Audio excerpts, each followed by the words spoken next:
There is no rush here, nowhere else you need to be. Just breathe, and let these timeless words wash over you. Tonight, we explore acceptance and letting go, a Stoic sleep journey. For over 2,000 years, the Stoic philosophers have shown us a path to inner peace, a way to find calm, even in the midst of chaos. Marcus Aurelius, the philosopher-emperor who ruled Rome, wrote words of wisdom in his private journal that speak to us still. Seneca, the statesman who faced exile and death with dignity, shared profound insights in letters to friends. And Epictetus, born a slave, who became one of history's greatest teachers, showed us that true freedom is found within. So settle in, let your breath slow, and allow these ancient voices to guide you toward peace. Come a little closer to this moment, as if you were stepping out of a bright, busy street and into a quiet courtyard lit by lanterns, where the air is cool and still, and no one is asking anything of you. Let your body settle wherever it is, on a bed, on a couch, under a familiar blanket, and allow the simple fact of being supported to become noticeable. The floor holds the building holds the room holds you, and you do not need to hold yourself so tightly right now. Take a slow breath, not as a task, but as a small kindness, in and out, as if you were listening to gentle waves arrive on shore, each one coming, each one leaving, without needing to be chased or explained. Tonight is not for solving everything. Tonight is for arriving, for returning from all the places your mind has traveled today, the meetings and messages, the little worries you carried in your pocket, the sudden memories that tugged at your sleeve, the plans that unfolded, and the plans that didn't. Just for now, you can set the day down. Imagine you are walking through a quiet garden at night, a garden with stone paths that have been warmed by the sun and are now cooling under the stars. You can smell the earth, a faint sweetness from flowers closed for sleep. And somewhere, a small fountain is speaking softly to itself. Water against marble, steady, patient, unconcerned. As you walk, you notice how the garden doesn't rush you. It doesn't demand you arrive at a certain pace. The trees do not lean in with urgent advice. The moon does not scold you for what you didn't finish. Everything simply exists in its own time, and you are allowed to exist like that too. There is a particular kind of peace that comes when we stop arguing with the present, when we stop insisting it should be different, when we let the moment be what it is, and let ourselves be who we are, right here, not improved, not fixed, not perfectly calm, just present. Seneca once offered a line that feels like a lantern in the dark. True happiness is to enjoy the present, without anxious dependence upon the future. Let those words drift in gently, without pressure. True happiness, not the loud kind, not the kind that depends on everything going your way, but the quiet kind, the kind that can be felt even with an unfinished to-do list, even with a few uncertainties hovering at the edge of your mind. So often, without noticing, we borrow trouble from tomorrow. We stare into the future as if it were a room we must clean tonight. We replay conversations that haven't happened yet. We prepare defenses for problems that may never come. And in doing so, we trade away the only moment that is actually ours. Anxious dependence upon the future can feel so normal in modern life.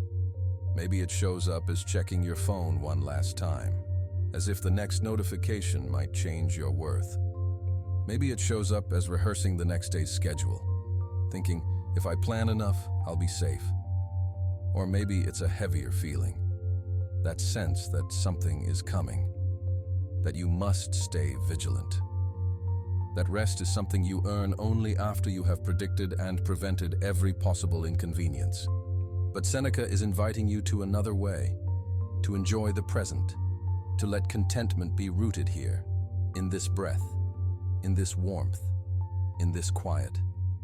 You might try something simple, like noticing the exact texture of the air as you inhale. Cool or warm, dry or soft. Then notice the exhale, like setting down a bag you've carried too far. Enjoying the present doesn't mean pretending tomorrow doesn't exist.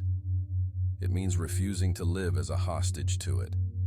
It means understanding that peace is not found by gripping the future harder. Peace is found by loosening, by releasing, by letting the present be enough for a while. Picture the sky outside, even if you cannot see it. The starlit night does not hurry toward morning. It doesn't obsess over what the dawn will bring. It simply holds the stars, quietly, faithfully, until the light arrives in its own time. And you can do something similar. You can hold this moment, quietly, faithfully, without demanding guarantees. Seneca offers another reminder. The whole future lies in uncertainty. Live immediately. Uncertainty. It can sound like a threat, but in truth, it is simply the nature of life. The future has always been uncertain, for every person who ever lived. Even in ancient marble halls, under columns and torchlight, even then, people wondered what would happen next. They worried about illness, reputation, weather, war, love. And yet, life still happened. Meals were shared, friendships formed, laughter rose like birds into the air, people sat by fountains and listened to water, and the world turned. When Seneca says, live immediately, he isn't saying rush. He isn't saying cram everything in. He is saying, stop postponing your life until the future feels safe, because it never will, not completely. There will always be some unanswered question, some shifting condition, some unknown. So living immediately, especially right now, can mean something very gentle. It can mean letting yourself be here, rather than living 3 steps ahead. If your mind is already reaching for tomorrow, gently bring it back, not with force, but as if you were guiding a sleepy child back to bed. Not now, you whisper. Not tonight. Tomorrow's tasks can wait at the edge of the shore, like boats tied to posts. They do not need to be sailed right now. The water is dark and calm, and this is the hour for rest. You might notice how your thoughts try to bargain. Maybe the mind says, if I just think this through one more time, I'll be prepared. Or, if I worry enough, I won't be disappointed. But worrying is not preparation. It is only a kind of suffering in advance. It is like walking through a storm in your imagination and arriving soaked before a single raindrop has even fallen. So let the future remain uncertain, like mist over distant hills. You do not need to march into the mist tonight.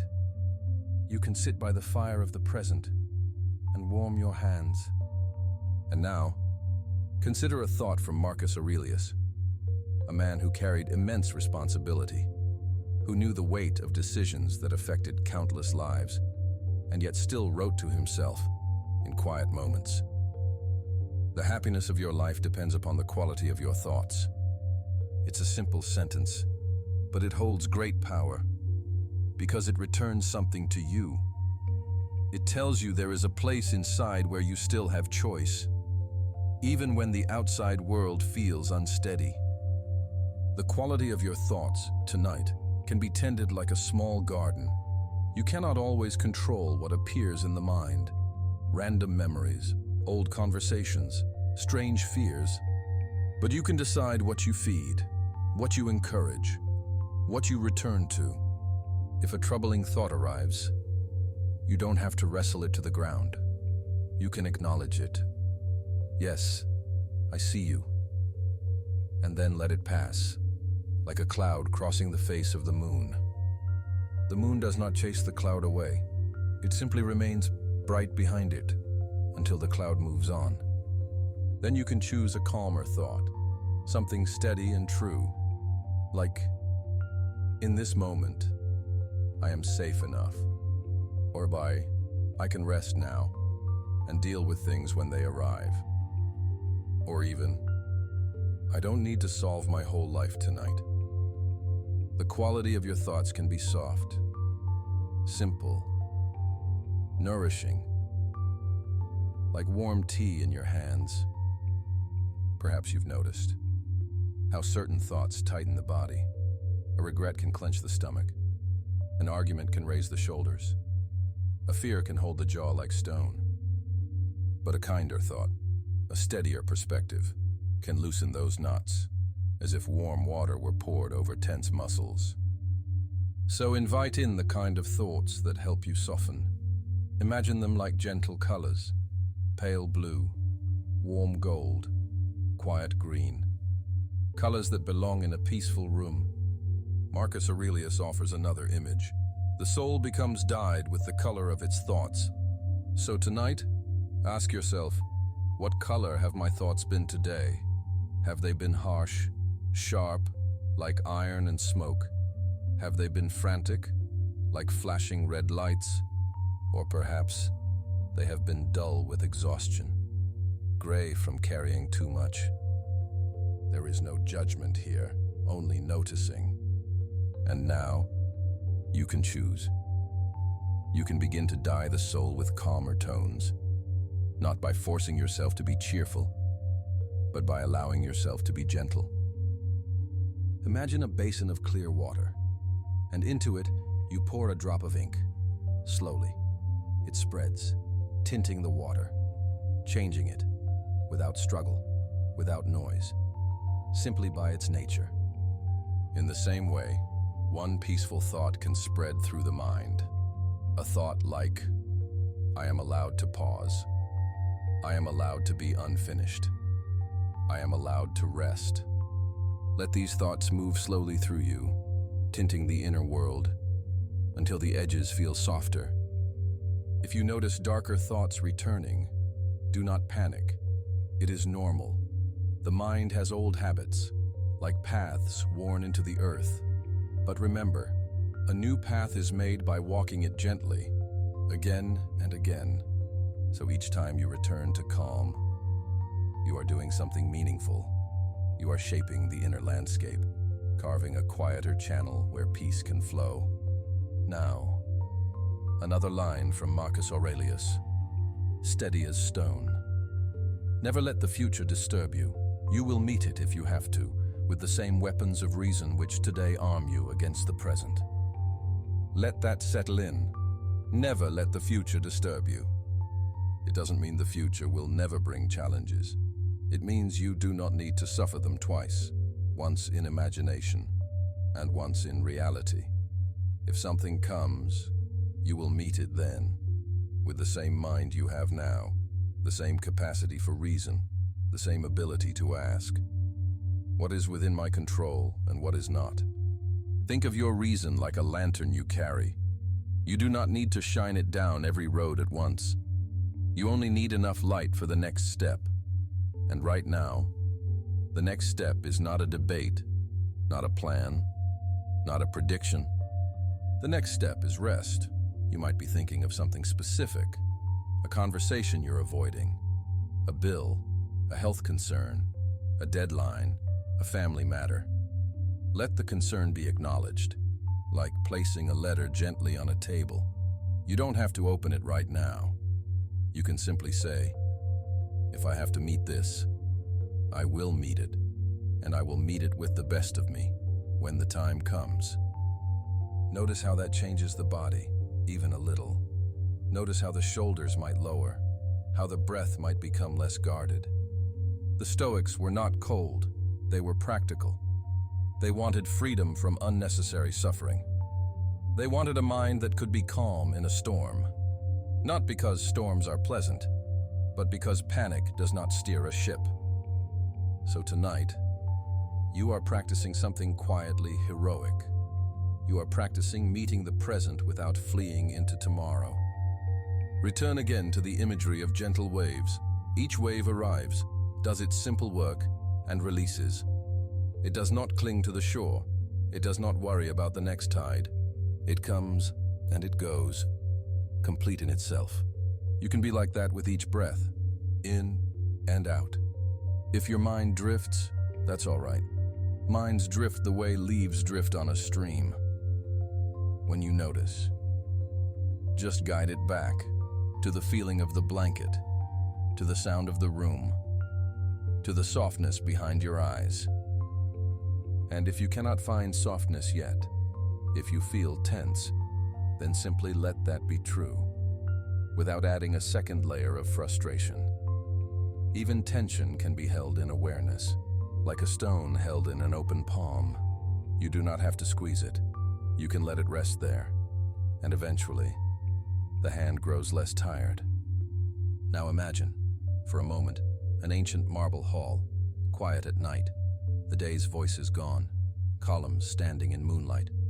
Somewhere, a single oil lamp flickers, and the air smells faintly of olive and stone.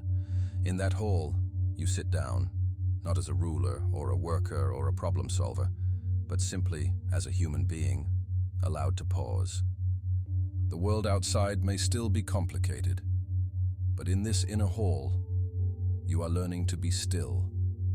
Enjoy the present without anxious dependence upon the future. Live immediately, because the future is uncertain.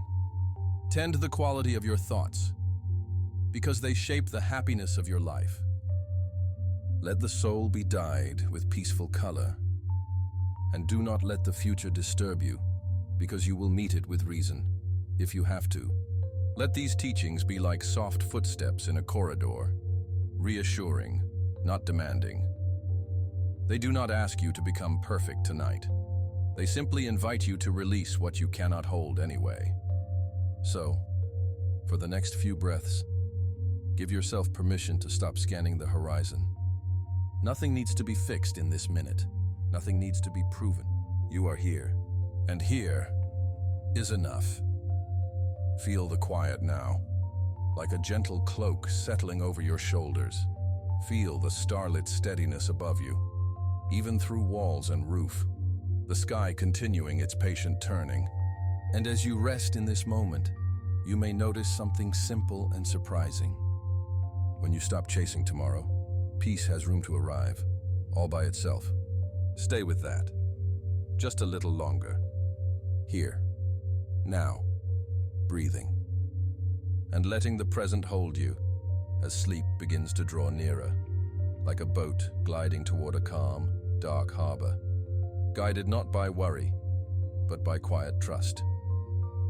And now, as we drift onward from what we've already reflected on, let the mind settle a little deeper, like a lantern being turned down, not into darkness, but into a softer light, the kind that makes shadows gentle and makes the edges of the day feel less sharp.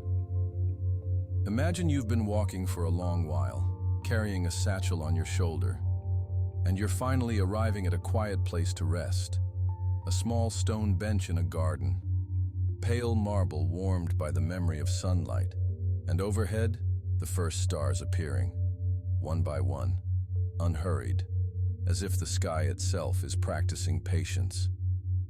This is the moment to place the day down, right where it belongs. Not thrown away in frustration, not clutched with anxious fingers. Just set down, carefully, as you might set down a cup of warm tea beside your bed, trusting it will be there if you need it, but letting your hands be empty for sleep. Epictetus offers a simple sentence, simple enough to carry in your pocket, and strong enough to hold you steady. Some things are in our control, and others are not. Let those words arrive like a slow wave on sand, and then recede, leaving a smoother shore behind. Some things are in your control, and others are not. The mind often becomes tired because it refuses to accept this. It spends energy trying to move the sea with its hands, trying to sculpt other people into safer shapes, trying to rewrite the past with worry, trying to guarantee the future through overthinking. But the universe does not hand us that kind of authority, and there is a strange comfort in that. as if someone has finally told you, you can stop trying to run the whole world now. You can go lie down. So tonight, let's separate the day into two baskets, not harshly, not with judgment, just gently, like sorting herbs in a quiet kitchen, while the kettle sings softly in the background. In the first basket, place what is in your control. Your thoughts, the way you interpret, the attitude you choose, the meaning you assign, the effort you make, the words you decide to speak, the way you treat others when you have the chance, and the way you treat yourself when nobody is watching. In the second basket, place what is not in your control, the weather of other people's moods, the timing of life, traffic and delays, unexpected messages, the opinions of strangers, the past, the economy, the outcome of every effort, the way someone else remembers you, the strange, unpredictable currents of the world. Feel how clarifying that is, like wiping fog off a mirror. The surface becomes usable again. So much of what keeps you awake is not even truly yours to manage. It only feels like it is, because your mind has been trying to protect you, and it believes constant vigilance is love, constant planning is safety, constant replaying is problem solving. But you can thank the mind, and still let it rest. If your chest feels tight tonight, ask quietly, what is this tightness trying to control? Is it trying to control how someone sees you, or whether you'll be appreciated, or whether tomorrow will unfold smoothly, or whether a choice you made earlier will be forgiven by them or by you? And then, like a gentle teacher guiding your hand, place what isn't yours into the second basket and let it be. Epictetus goes further, offering not only the principle, but the practice. The chief task in life is simply this: to identify and separate matters so that I can say clearly to myself which are externals not under my control and which have to do with the choices I actually make. The chief task, simply this: not to win every argument, not to perfect every plan, not to gather endless proof that you're safe, but to identify and separate. This is the kind of task you can do even as you lie in bed, even with the lights off, even with the world asleep around you. You can name what is external and what is choice. External, the email you sent and haven't heard back from, the reaction you didn't get, the tone in someone's voice, the way a meeting went, the unexpected bill, the mistake you made, the memory that stung. Choice.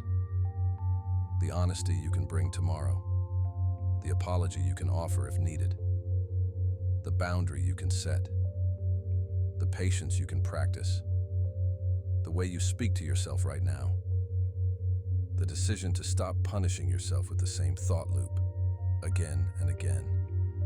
And notice how kind this is, because it means you don't have to solve everything tonight. You only have to see clearly. Imagine you are in an ancient marble hall, long corridors, columns lifting into shadow, and the floor cool beneath your feet. You're carrying a bundle of ropes, each rope tied to something you've been worrying about, and each rope seems to pull you in a different direction. One rope is tied to work, one to family, one to money, one to health, one to a conversation you wish had gone differently, one to a future you cannot quite see. And in this hall, there is a simple stone hook on the wall, like the kind travelers used long ago, a place to hang what you're not meant to carry inside.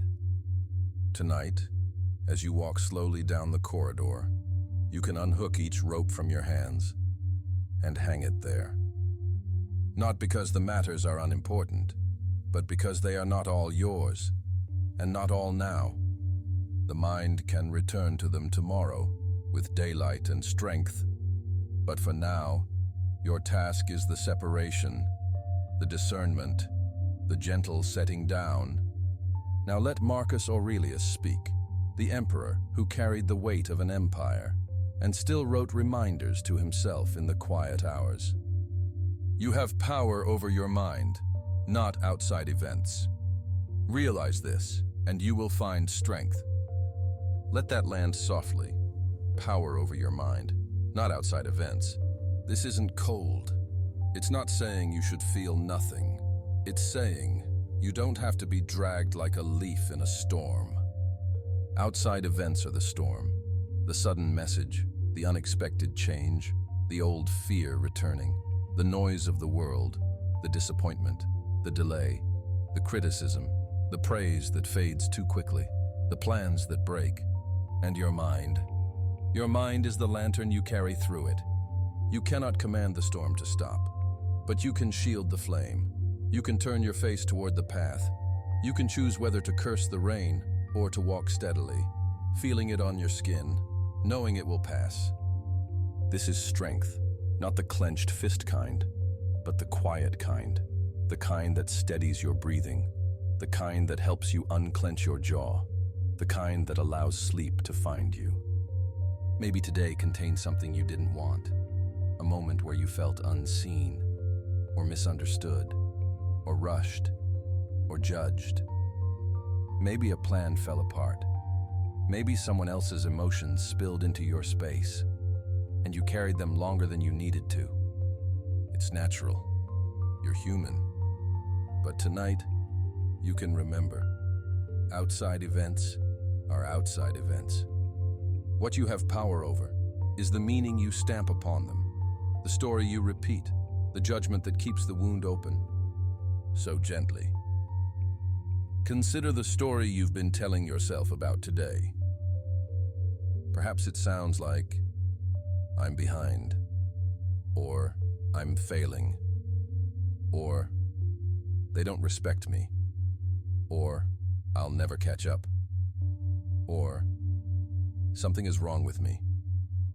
And now, with Marcus's calm hand on your shoulder, ask, is that story an outside event, or is it a thought? A thought is within your power to question, to soften, to revise. You don't have to force positivity. You don't have to pretend everything is fine. You only have to stop treating every thought as a verdict. You can say, this is what my mind is saying right now, and then let it drift by, like a cloud crossing the moon. And as the cloud passes, the moon remains. Epictetus offers another gentle instruction, one that feels like a bedtime ritual for the soul. Make the best use of what is in your power and take the rest as it happens. Make the best use and take the rest. There is such relief in that, as if life is telling you, you only need to do your part. You do not need to manage the entire outcome. Think of a gardener in a quiet walled garden. The gardener can choose the soil, can water, can remove weeds, can place seeds carefully, can protect tender shoots from frost. But the gardener cannot command the sun, cannot negotiate with the wind, cannot force the seed to sprout by tomorrow morning, cannot guarantee that every flower will bloom on schedule. So the gardener does what is in their power, and then they look up at the sky and accept what comes. This is the posture Epictetus is offering you. Not passivity, but peace. Maybe today you did what you could. Maybe it didn't feel like enough. Maybe you tried to show up kindly, but someone was still unhappy. Maybe you worked hard, but there's still more to do. Maybe you reached out, and the response was silence. Maybe you made a healthy choice, but your body still feels heavy or tired. Make the best use of what is in your power and take the rest as it happens. Tonight, allow yourself to feel the dignity of having tried, even imperfectly. There is a humble nobility in effort, in sincere intention, in doing your small part in a world too vast to control. And now, when the mind starts to demand guarantees, you can answer, softly, I have done what I could today. The rest belongs to life. Let that sentence become a pillow, a place to rest your head. And then there is one more teaching, one that meets us right where we often get stuck, in the replaying, in the mental reenactment of the day. It's not what happens to you, but how you react to it that matters. Not what happens, but how you react. So many nights are lost not to events, but to reactions that keep echoing. The event might have lasted 5 minutes, a sharp comment, a mistake, an awkward pause, a missed opportunity. But the reaction can loop for hours, like footsteps in an empty hallway. And it's important to be gentle here, because reactions are human. They rise before we can shape them, like waves that appear before we can name them. Stoicism is not asking you to be made of stone. It's asking you to become a calmer sea. Over time, a sea that still has waves, but is not endlessly storm-tossed. So tonight, instead of wrestling the event, ask, what is the reaction still doing in me? Is it anger, still wanting justice? Is it shame, still wanting to disappear? Is it fear, still wanting certainty? Is it sadness, still wanting something back? And can you let the reaction be present without feeding it more story? Imagine you are sitting beside gentle waves, night air cool, the sea dark like ink, and the moon laying a silver path across the water. Each wave is a feeling. It rises, it arrives, it breaks, it dissolves. You don't have to chase the wave back into the ocean. You don't have to argue with it. You don't have to build a wall against it. You just watch, breathing slowly, knowing this too moves, this too changes. It's not what happens to you, but how you react to it that matters. So if today held something painful, it doesn't mean you must carry pain into the night. It means you can choose, now, a different relationship to it. You can say, that happened, and let it be factual, simple, complete. Then, my mind is adding fear, or my mind is adding blame, or my mind is adding catastrophe. And then, you return to what is yours. Your next breath, your next thought, your next release. There's a tender power in this, because it means the day cannot steal everything, not unless you hand it the keys to your inner room. And tonight, you don't have to hand over the keys. You can keep the inner room quiet, like a small sanctuary, candles low, a window open to the night, the distant sound of crickets, the soft hush of the world settling. So let's practice, very simply, placing the day down where it belongs. If a worry arises, picture it as a small stone in your palm, smooth, cool, real. Ask, is this within my control or not? If not, set the stone down beside the path and keep walking. If it is within your control, ask, can it be done tonight, here, in this bed? If it cannot, then it is not for now. Place it down as well, with the promise that you can return to it in the morning, when your mind is rested, when you can meet it with wisdom instead of fatigue. And if it can be done, perhaps it is something small, a single decision, a note to yourself, a gentle resolve, like, tomorrow I will speak honestly, or tomorrow I will take one small step, or tomorrow I will ask for help, or tomorrow I will be kinder to myself. Then, let even that decision become light, not heavy, like writing one clear sentence and closing the book. Because the night is not for carrying. The night is for healing. And as you lie here under your blanket, imagine the sky above you, endless and calm, a tapestry of stars that have no need to hurry. The day, with all its noise, belongs to the earth, to the bustling streets, to the bright screens, to the demands and expectations. But you, right now, belong to the quiet, to breath, to rest, to the small, unglamorous strength of letting go. Some things are in your control, and others are not. The chief task is to separate them. You have power over your mind, not outside events. Make the best use of what is in your power, and take the rest as it happens. It's not what happens, but how you react. Let these teachings settle around you, not like rules, but like warm air, like a shawl placed gently over your shoulders. And when you feel ready, allow the hands of your mind to open, slowly, and let the day slip through, like sand, back to where it belongs. Here, in the quiet, you are allowed to rest. And now, as we continue from where we last wandered together, imagine your mind like a quiet path between cypress trees, the kind that ancient travelers walked at dusk, when the world softened at the edges, and even the air seemed to speak more gently.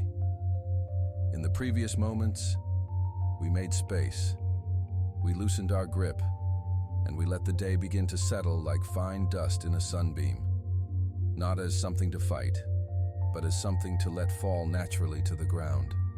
And here, in this calmer place, we come to a core teaching that the Stoics return to again and again, with the patience of stone and water, the teaching of releasing judgments, and with them, releasing so much unnecessary suffering.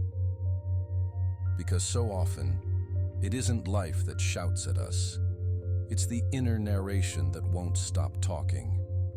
The voice that adds commentary to everything. The voice that says, "This is terrible," or "This shouldn't be happening," or "What if this ruins everything?" And tonight, we begin to soften that voice, not by wrestling it into silence, but by letting it relax, as if we were setting down a heavy bag we forgot we were carrying. Epictetus offered a sentence that feels as if it could be written for our modern nights, bright with screens, busy with messages, crowded with news and deadlines. He said, "We are disturbed not by what happens to us, but by our thoughts about what happens."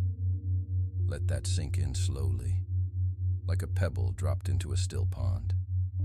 Not by what happens, but by our thoughts about what happens.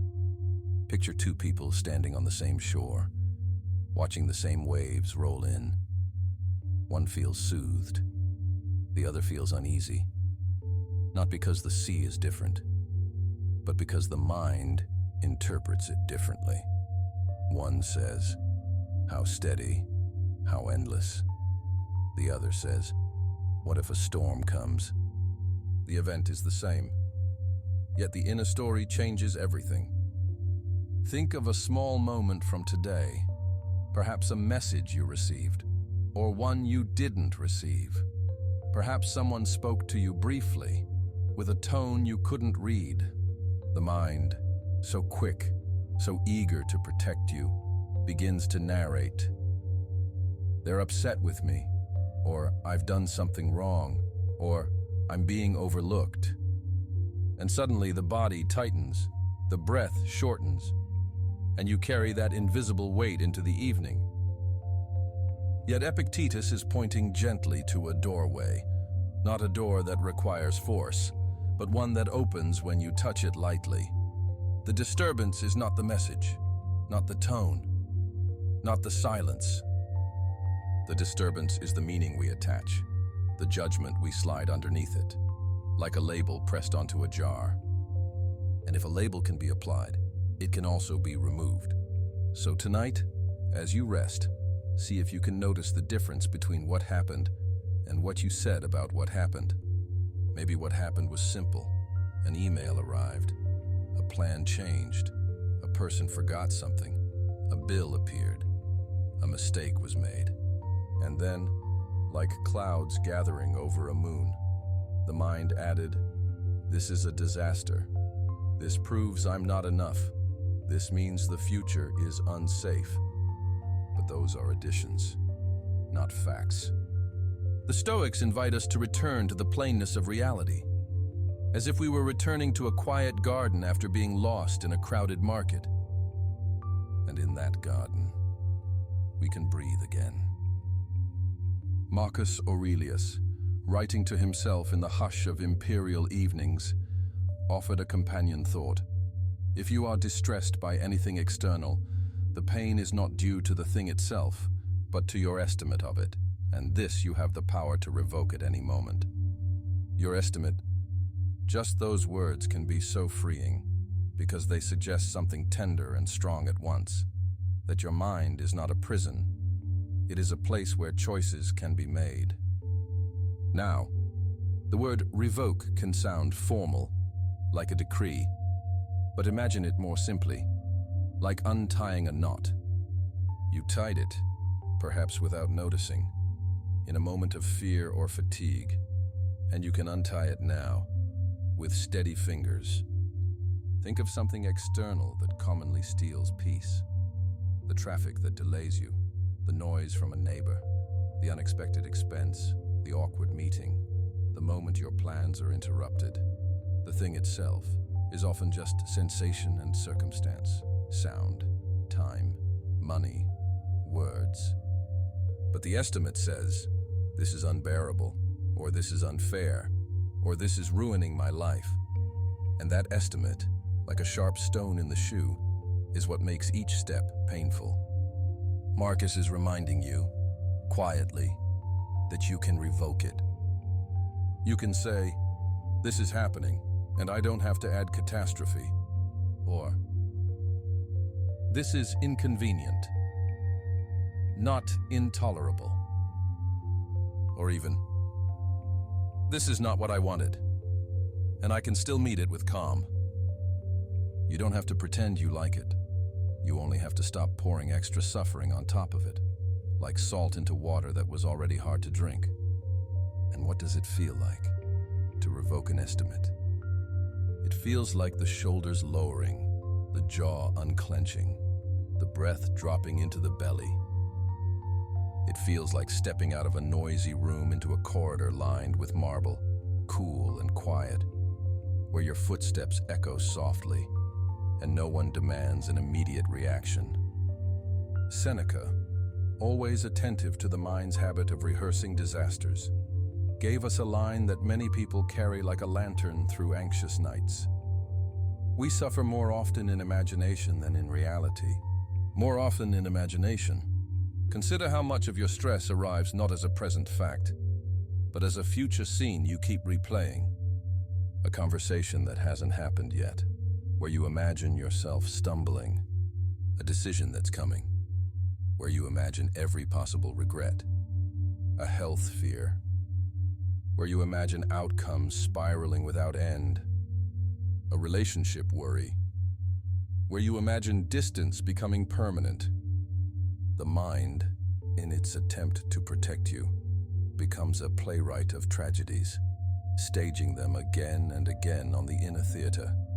But tonight, in this dim, peaceful hour, you can leave the theater. You can step outside, into the open air. Imagine a starlit night, clear and deep, the kind where the sky seems like a vast, dark ocean scattered with quiet lights. The stars do not rush. They do not argue. They simply are. And you, listening here, can become like that sky, spacious enough to hold thoughts without being dragged by them. When Seneca says we suffer more in imagination, he's not scolding you. He's not saying stop it in a harsh voice. He's offering reassurance that many fears are shadows, and shadows, no matter how dramatic they look on the wall, cannot truly harm you when you turn and see what casts them. Epictetus echoes this in another form. Man is not worried by real problems so much as by his imagined anxieties about real problems. Real problems, yes. Life does bring them. There are bills, responsibilities, misunderstandings, losses, health concerns, work pressures, family tensions. Stoicism is not denial. It does not pretend the world is always easy. But it notices something precise, something compassionate, that we often build a second structure on top of the real problem, a towering scaffold of what if, and always, and never, and I can't. And that second structure, made of imagined anxieties, is heavier than the first. For example, perhaps there is a real problem. You have a task due, a meeting tomorrow, a deadline looming. The task itself is real, but manageable in steps. Yet the imagined anxiety says, if I fail, everything collapses. They'll see I'm not competent. This will ruin my future. And now you're not just facing a task. You're facing a whole imagined collapse. No wonder the heart races. No wonder sleep becomes difficult. Or maybe the real problem is a difficult relationship, a tension that needs addressing. The real problem might be one honest conversation, one boundary, one decision. But the imagined anxiety says, they will hate me. I'll be alone forever. I can't handle the conflict. And now, instead of one conversation, you are carrying a lifetime of imagined rejection. Again, the mind has multiplied the weight.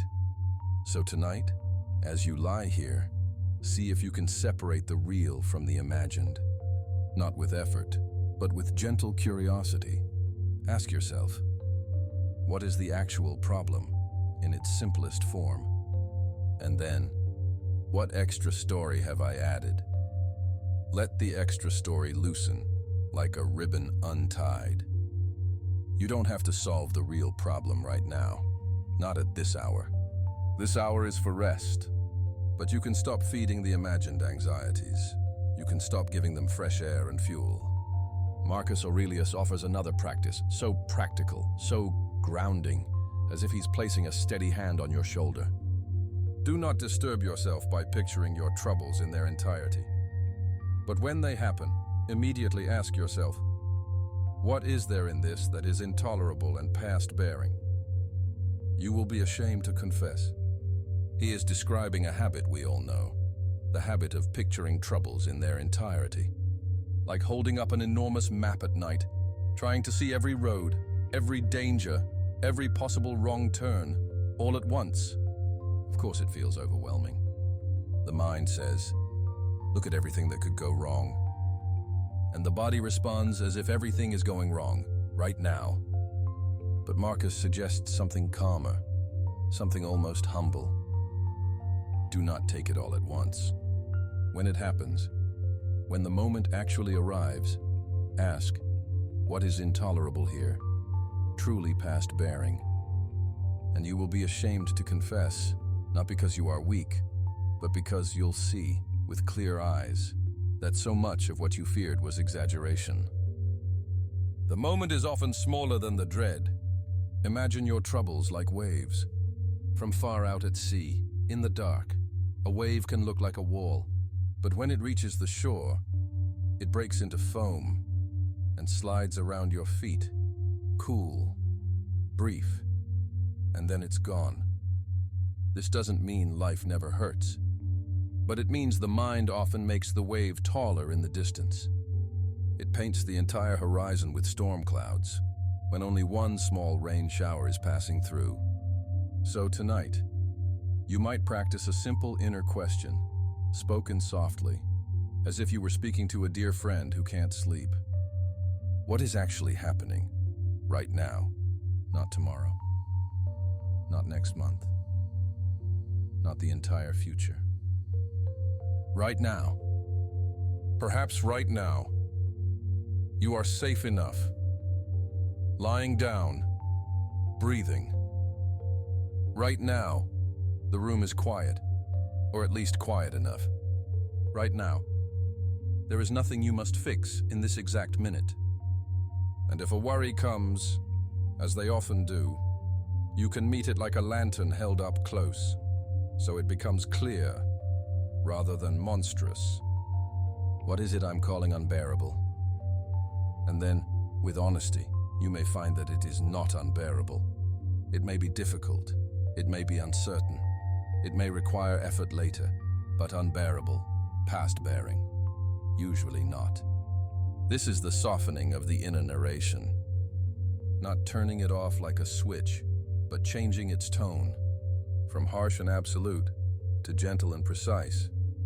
You can even imagine your inner voice, the one that usually rushes to judgment, sitting down beside you in a quiet marble hall, torchlight flickering against ancient stone, and you, calm and steady, speak to it as a wise mentor would. Yes, I hear your concern. But we don't need to shout. We don't need to predict disasters. We can wait for what is real. We can meet it one step at a time. And in that hall, the echo of panic fades, replaced by something slower, something steadier. Because the goal is not to become emotionless. The Stoics never asked you to become a statue. The goal is to stop stabbing yourself with interpretations, to stop layering imagined suffering onto real life. So if there is regret tonight, notice the judgment inside it, the I shouldn't have, or I ruined everything, and see if you can revoke the estimate. Maybe it becomes, I did my best with what I knew. Or, I can learn. Or simply, that happened, and now I'm here. If there is worry about tomorrow, notice the mind racing ahead, building scenes, stacking them like boxes, and see if you can bring yourself back to the present. The future is not here. The imagined scene is not a fact. I can deal with what comes, when it comes. Let those words fall into you, like soft rain on a garden at night. And as you continue to rest, let the teachings gather like gentle companions around you.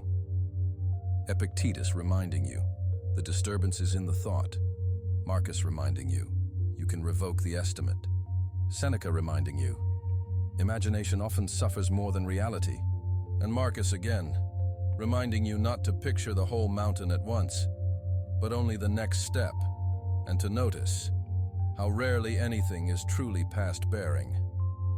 All of this is an invitation to release, to loosen the fist of judgment into an open hand. And now, if you like, take a slow breath. Feel the simple truth of this moment. Inhale, and let the mind widen like the night sky.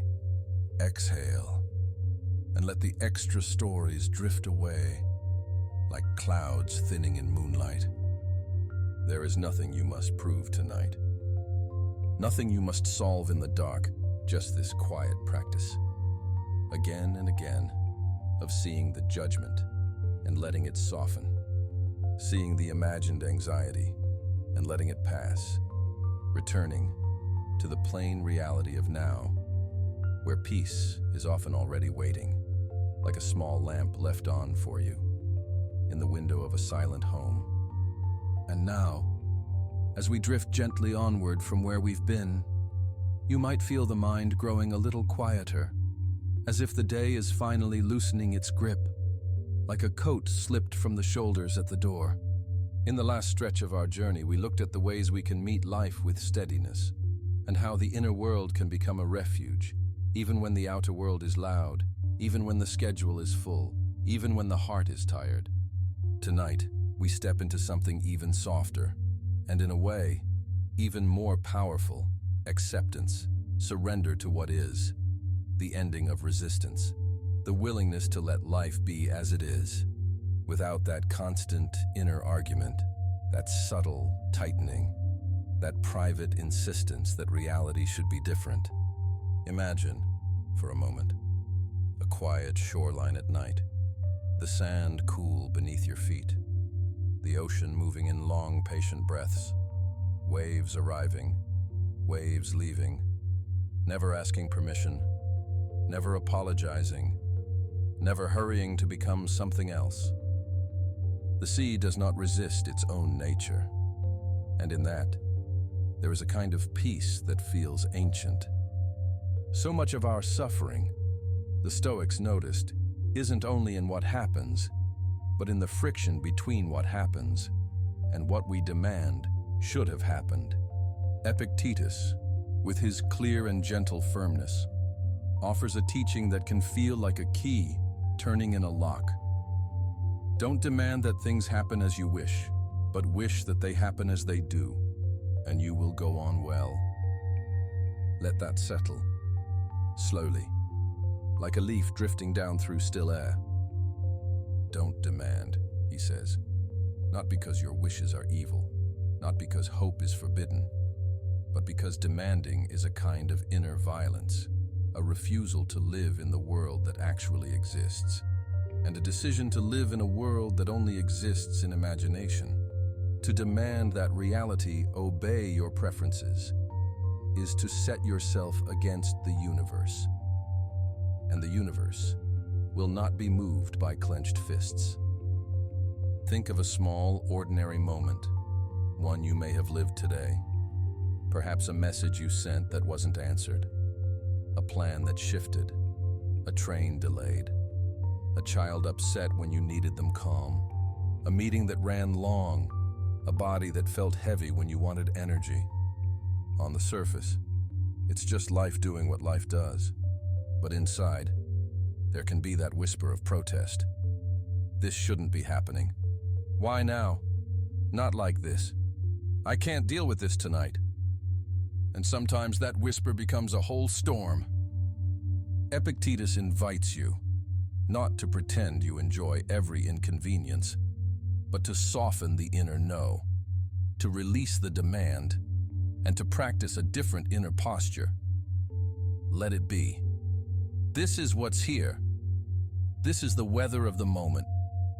And in that shift, you begin to go on well. Not because everything becomes pleasant, but because you stop dragging yourself through the thorns of resistance. There is another version of the same thought, like the same candle seen from a different angle.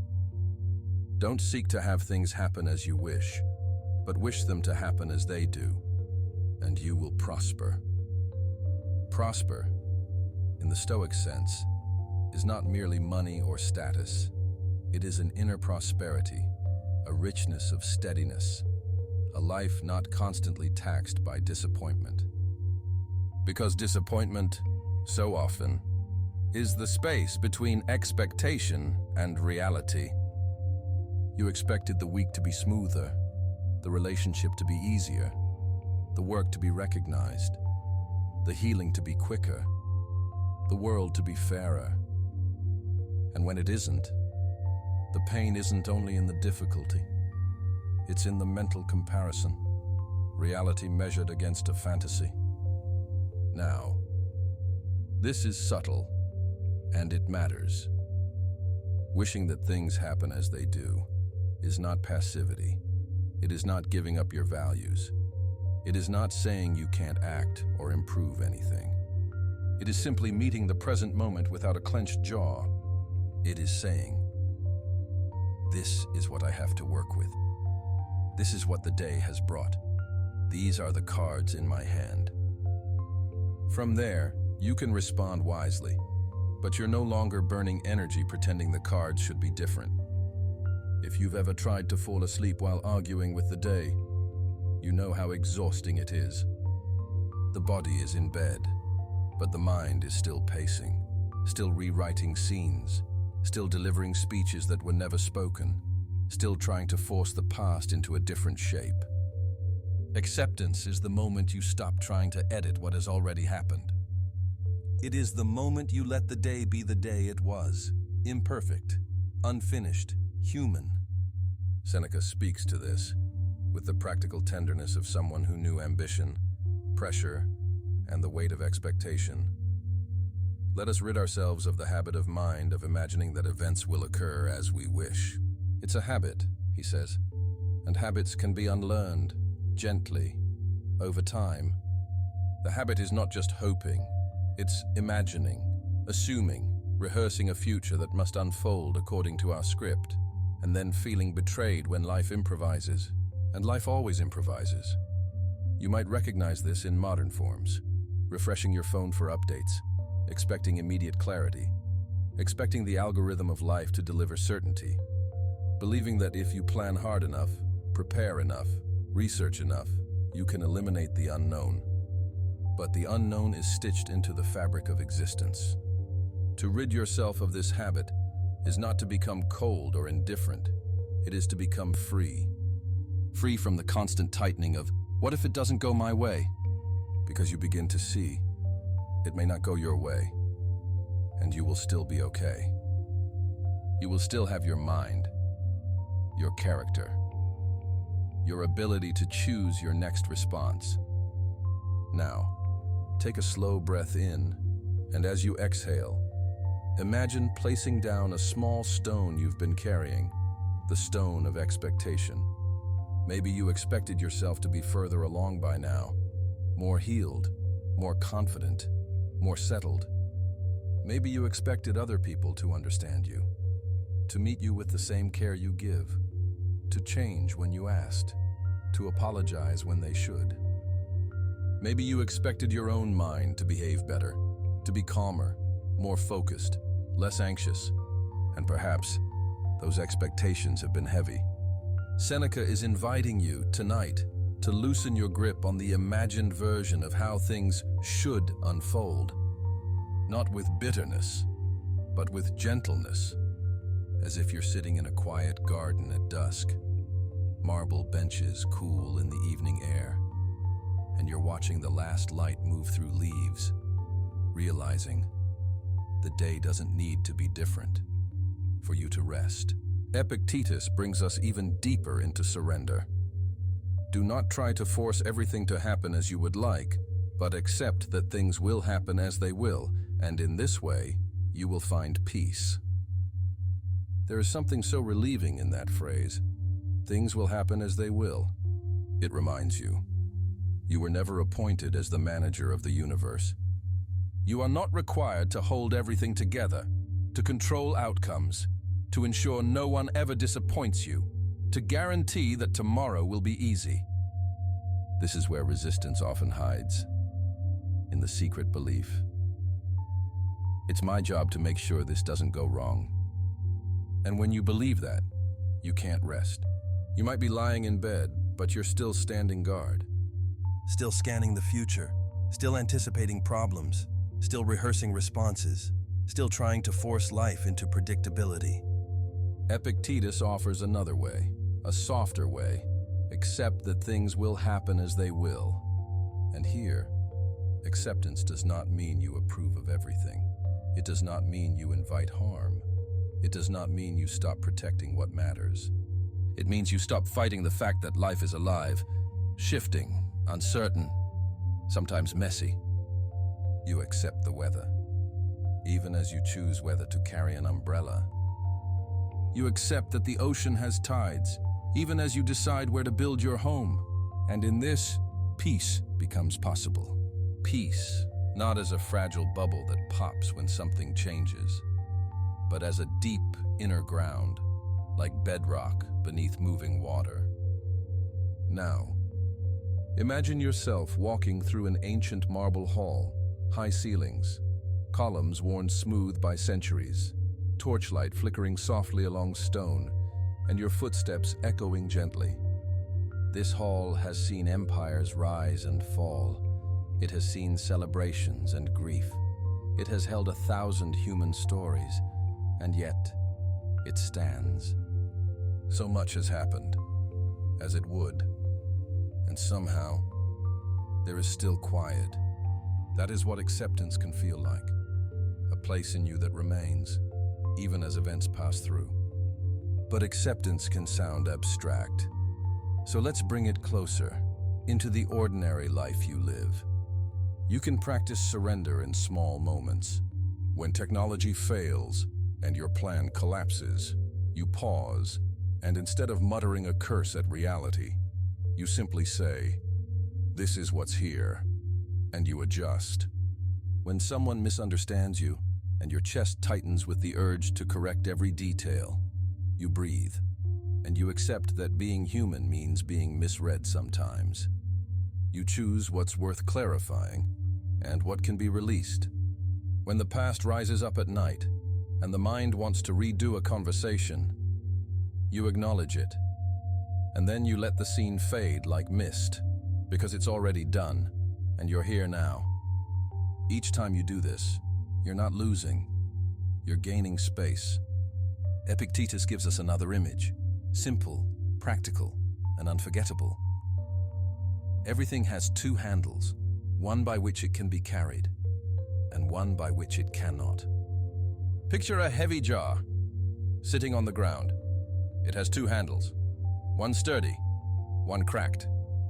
If you insist on lifting it by the cracked handle, you will struggle, you will strain, you may cut your hand, you will blame the jar, blame yourself, blame life.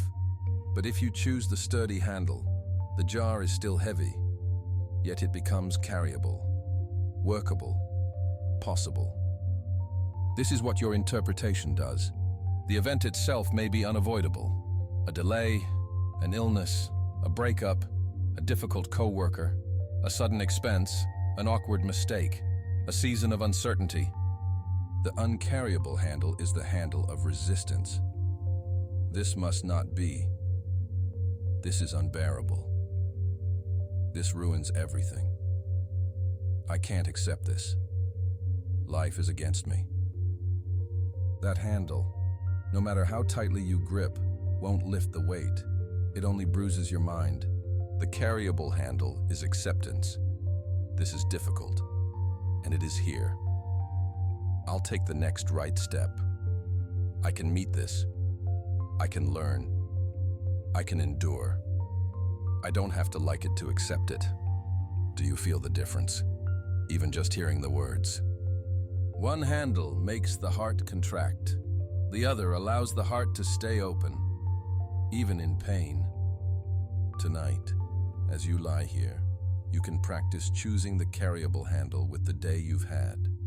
Perhaps there were moments you regret, words you wish you hadn't said, hours you wish you hadn't lost.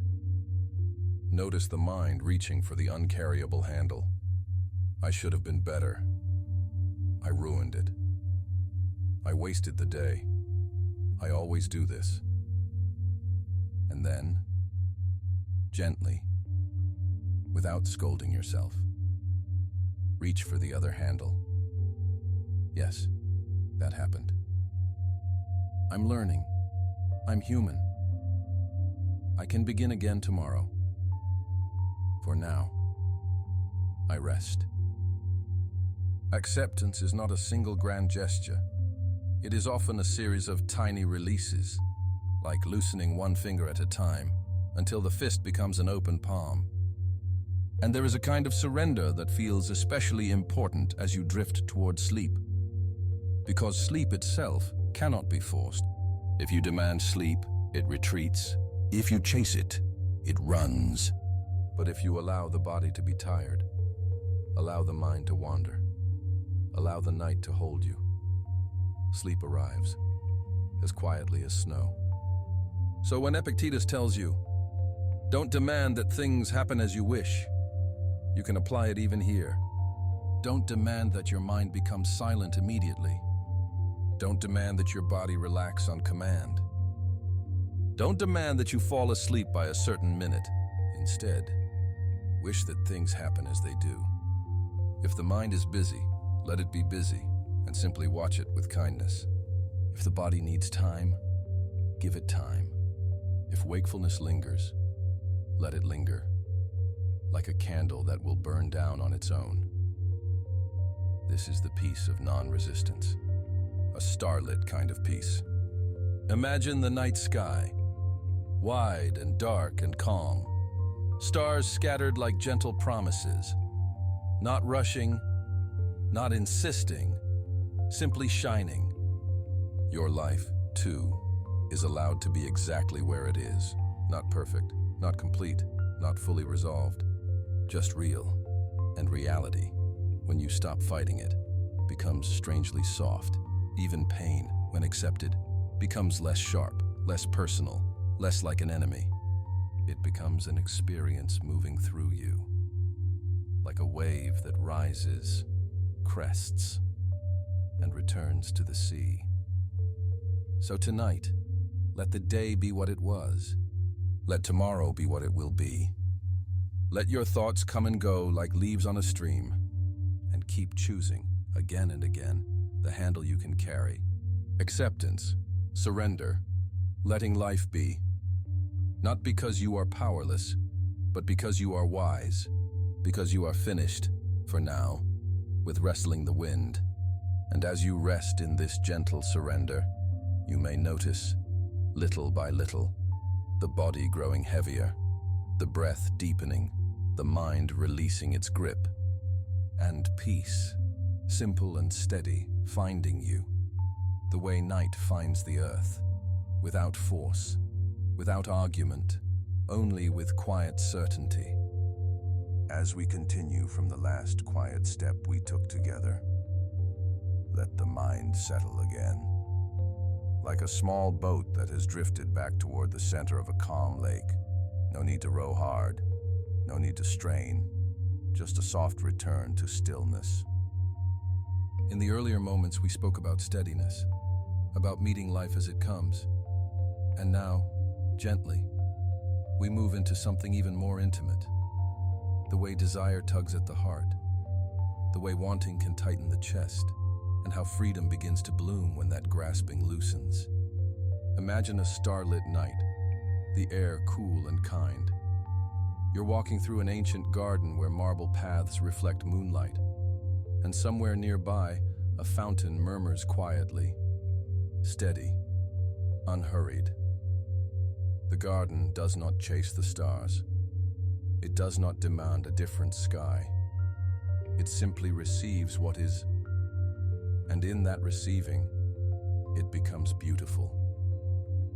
So many of our restless feelings, the kind that keep us awake, are not caused by what we have, but by what we reach for, and the fear that we cannot reach far enough. Desire promises relief. It whispers, just one more thing, and then you'll be at peace. And yet, if you have lived long enough, you have seen how one more thing becomes another, and another, like drinking salt water while lost at sea. Seneca offers a simple, strong lantern in this darkness. A great part of freedom is the ability to master our desires, not destroy them in violence, not shame ourselves for wanting, but to master them, like a rider with gentle hands guiding a spirited horse, not yanking the reins in anger, but steering with calm clarity. To master desire is to notice it without being carried away. It is to feel the pull of wanting and still choose. It is to be able to say, I see you, I hear you, but you are not the captain of my life. When we do this, even in small ways, something within us unties, like a knot loosening after being soaked in warm water. Think of modern life for a moment. How often you are invited, or pressured, to want the glowing screen, the endless scroll, the ads that learn your habits like a clever merchant. They don't merely show you objects, they offer you identities. Buy this and become that. Own this and finally be enough. Look like this and you will be loved. It's a noisy marketplace, and it follows you everywhere, even into the quiet places, even into bed. But here, in this gentle space, you can step out of the marketplace for a while. You can place your basket down. You can let your hands unclench, because your hands were never meant to stay clenched all the time. Mastering desire does not mean you cannot enjoy what is pleasant. It means you stop believing that your peace depends on it. It means you can savor a warm drink, a soft blanket, a kind message from a friend, without turning it into a demand, without turning life into a contract that must be fulfilled exactly. You taste, you appreciate, and you let it pass through like a breeze, not like a hook that catches in your ribs. Now let us step closer to Epictetus, who speaks with the plain strength of a stone wall against storm winds. Freedom is secured not by the fulfilling of men's desires, but by the removal of desire. At first, that can sound harsh, like being asked to live without color, without warmth. But listen again, slowly.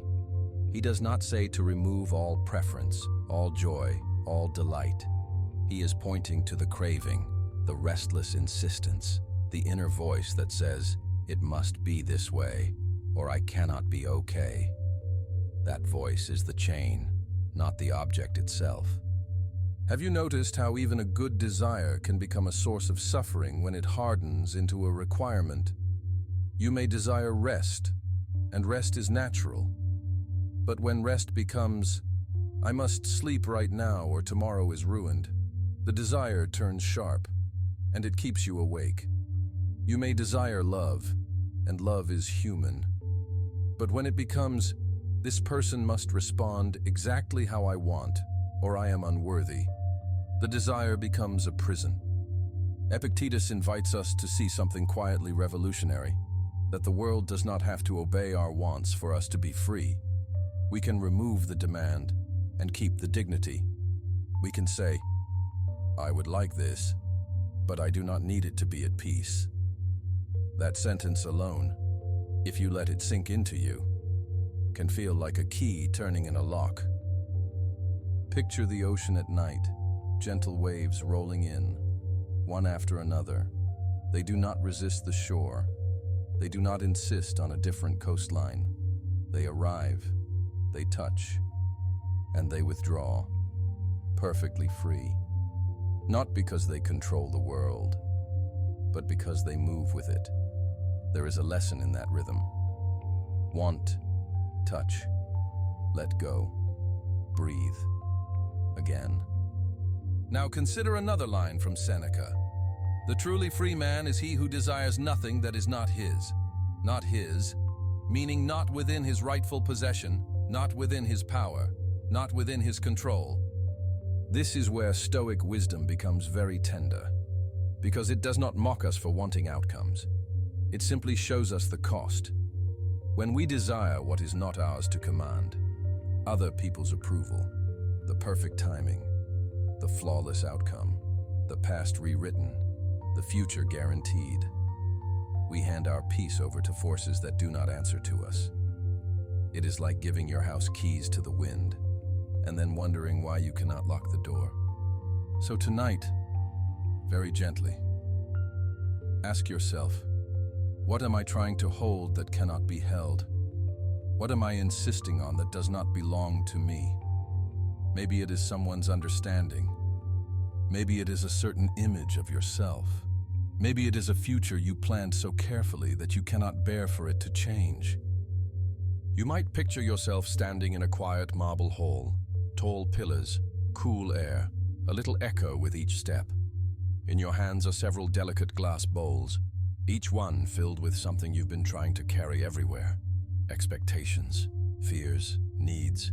You've been doing your best, but your arms are tired and the bowls clink together, threatening to crack. Seneca's line is an invitation, not a scolding. It is saying, you can set down the bowls that were never yours to carry. You can keep what belongs to you, your values, your effort, your attention, your kindness, your courage. And when you choose to desire only what is yours in that sense, peace becomes more stable, because it is rooted in your own hands. It might look like this in everyday life. You go to work, you do your task with care, you speak honestly, you treat people fairly. That is yours.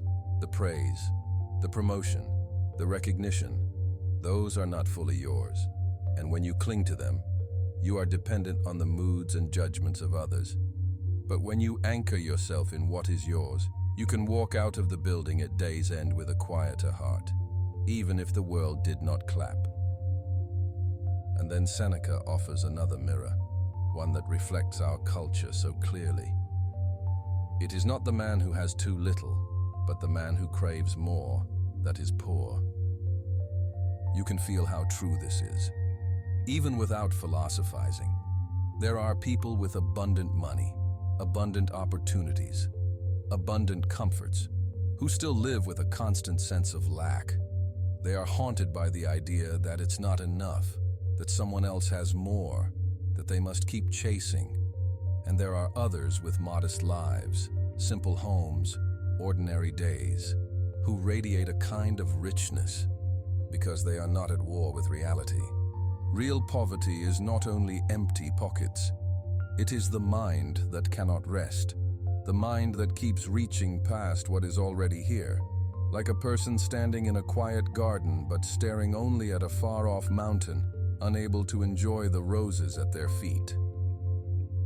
If you've ever felt that craving, you are not alone. It happens to so many. You open a shopping app, not because you truly need something, but because you feel unsettled. You refresh social media, not because you are deeply interested, but because you are hoping for a tiny spark of validation. You check your email late at night, not because it's necessary, but because your mind is whispering that you might miss something, that you might fall behind. And yet, look at the hidden cost. Every time the craving leads, your nervous system learns a pattern. I am not okay unless I get more. That is what poverty feels like inside, even if the outside looks full. Now, without any pressure. Imagine loosening that pattern, just a little. You might say to yourself, in this moment, I have enough to breathe. In this moment, I have enough to be here. In this moment, I can let the world spin without me chasing it. This is not resignation. It is recovery. It is returning to the truth that your life is happening now, not later, not after the next purchase, not after the next achievement. Seneca goes even further, with a phrase that feels like a warm cloak around the shoulders. The greatest blessings of mankind are within us and within our reach. A wise man is content with his lot, whatever it may be, without wishing for what he has not.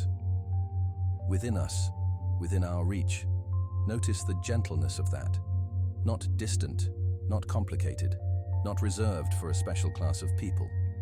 The greatest blessings, the ones that remain when circumstances change, are the inner capacities: patience, perspective, integrity, gratitude, the ability to meet life with a steady gaze.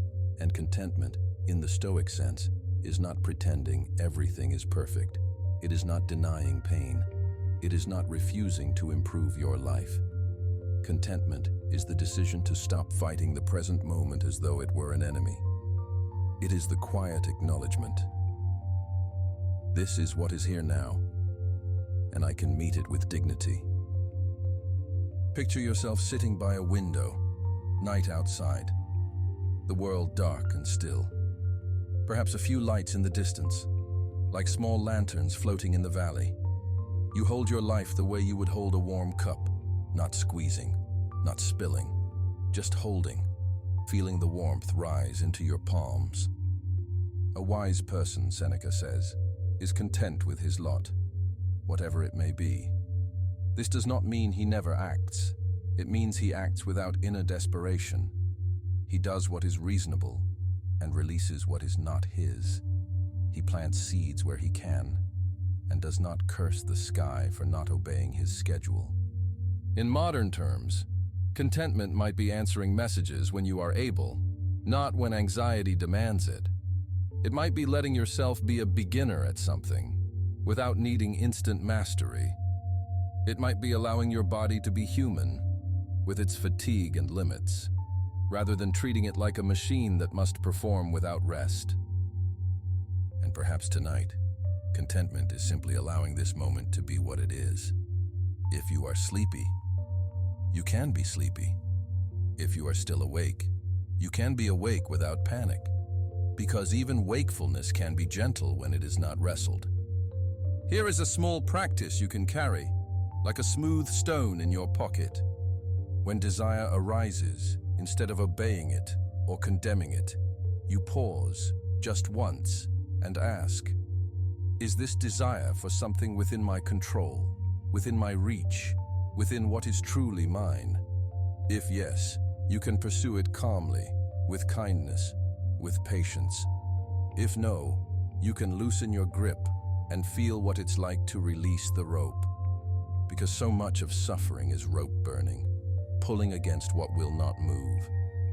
And so much of freedom is the unclenching of the hands. You might notice, when you let go, there is a brief moment of fear. The mind says, if I stop wanting, will I become nothing? Will I lose my edge? Will I miss my chance? But then, if you stay with it, something softer arrives. Relief, space, an inner quiet like snow falling in a sleeping town. This is the freedom Seneca and Epictetus keep pointing toward, not the loud freedom of getting everything you want, but the deep freedom of not needing the world to be different in order to breathe easily. So as you rest here, let your desires line up like visitors at a gate. You don't have to banish them. You don't have to invite them all inside. You can simply stand there calmly, under the starlit sky of your awareness, and decide, with tenderness, which ones belong to you, and which ones you can let drift away, like clouds crossing the moon. And as those clouds pass, the moon remains, quiet, complete, not improved by praise, not diminished by lack, just shining. Let that be you, in your own way, tonight. A little less grasping, a little more breathing, a little more trust in what is within your reach. And when you feel ready, allow your attention to settle again, like gentle waves smoothing the sand, again and again, until the shore becomes quiet and the wanting mind, softened, finally grows still.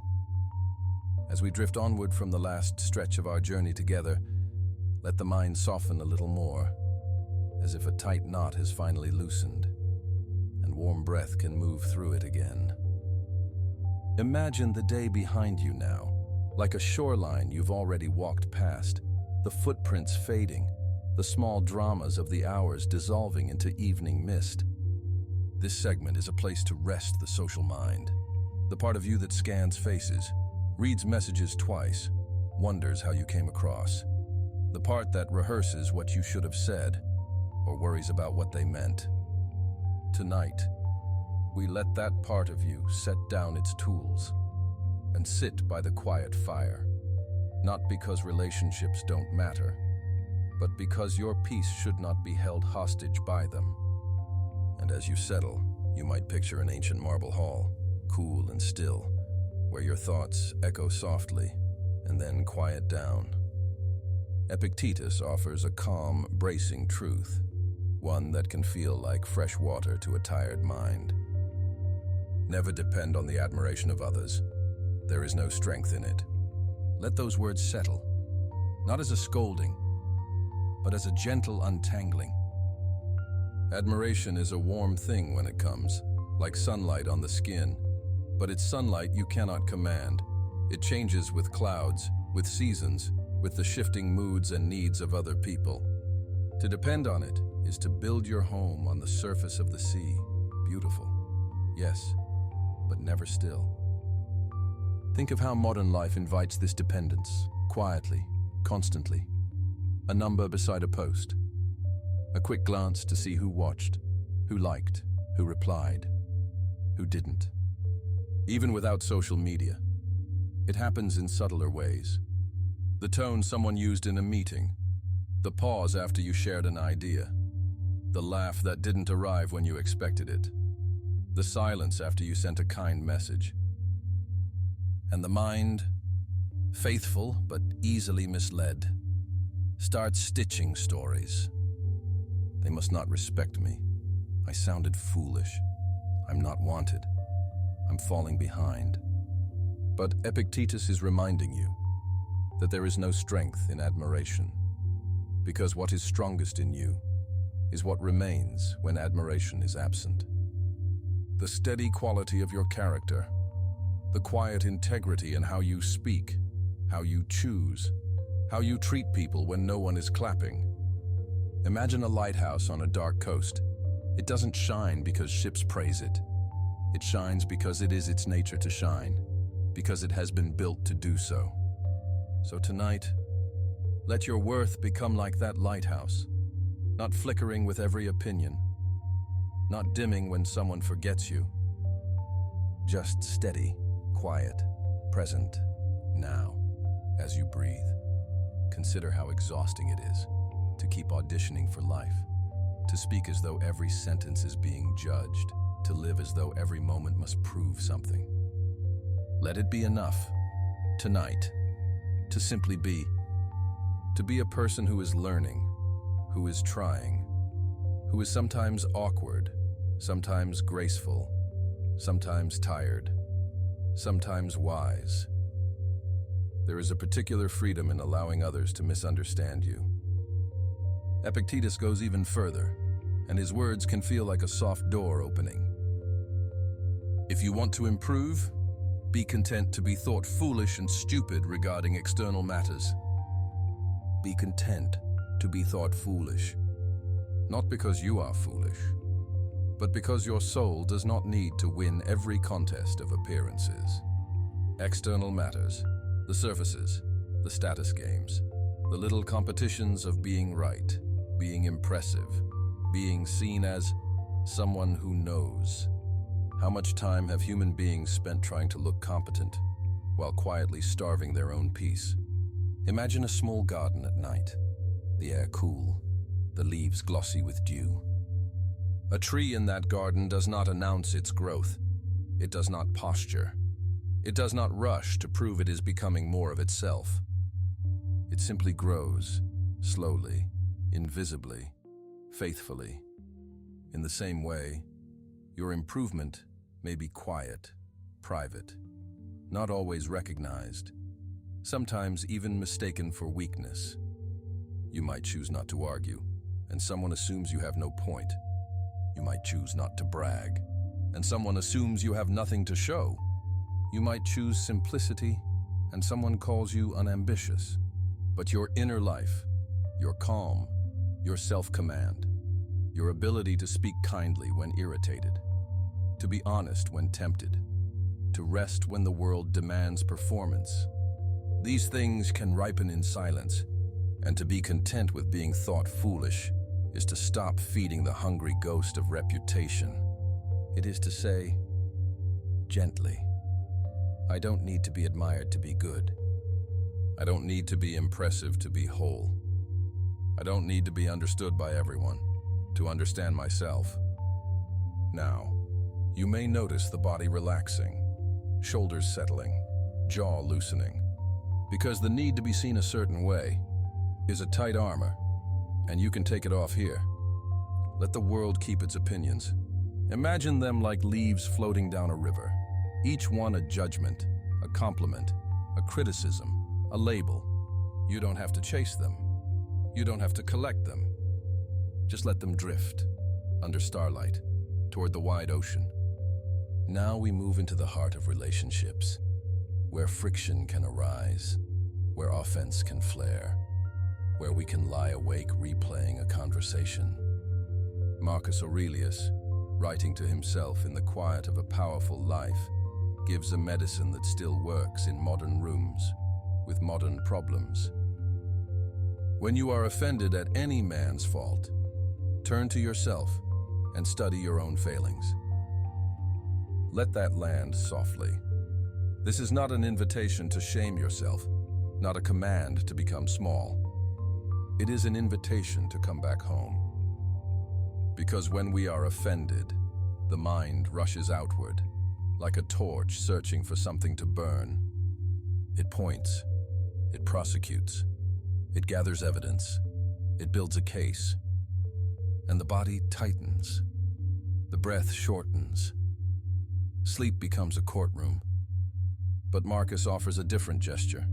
Turn to yourself, study your own failings, not to punish yourself, but to remember. I too am human. I too have spoken carelessly. I too have been distracted. I too have disappointed someone without meaning to. This remembrance is not weakness, it is humility, and humility is a kind of deep rest. Picture a quiet marble basin in an ancient courtyard, rainwater gathered, still and reflective.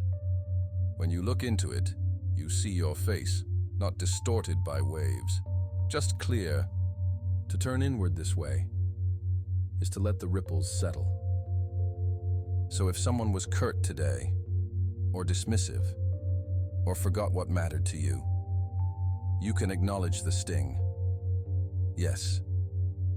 And then you can ask, gently, have I ever been curt when I was tired? Have I ever forgotten something important because my mind was full? Have I ever spoken sharply because I was afraid? This doesn't excuse harm, but it releases the poison of self-righteousness. And in that release, your heart becomes more spacious. You begin to see people as complicated, as burdened, as carrying invisible weights, and compassion becomes possible, even if boundaries are needed. Now, anger often follows offense, like thunder after lightning. Marcus Aurelius gives another quiet warning. How much more grievous are the consequences of anger than the causes of it? Consider the truth of that. The cause might be small, a careless comment, someone cutting you off, a partner forgetting to text, a friend not inviting you, a colleague taking credit, small sparks. But anger, if held, becomes a furnace. It heats the body, tenses the muscles, raises the heartbeat, and then it spills into words you can't retrieve, into tones that bruise, into cold silences that stretch for days. The consequences are grievous, not only for others, but inside you. Anger is often described as power, but it rarely empowers the soul.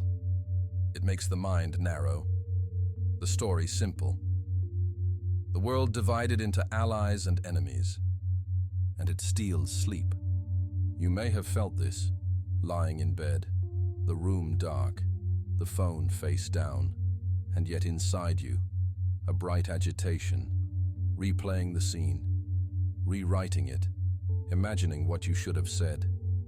Tonight, let's choose differently, not by forcing forgiveness like a chore, but by seeing anger for what it is, a cost, a heavy tax on your peace. If you want, imagine your anger as a hot stone you've been carrying in your palm. At first it felt justified, even righteous. But now your hand aches. You are allowed to set it down. You can place it on the earth, in a quiet garden, under a dark sky scattered with stars. And you can step back, hands empty. Notice how lightness returns, not instantly, but steadily. A slow release. Now, releasing anger does not mean approving of what happened. It means you refuse to let it live rent-free in your mind. It means your peace is valuable, and you are ready to protect it. You can still speak up, still set boundaries, still choose distance, but you do it from clarity, not from fire. And clarity is kinder to you.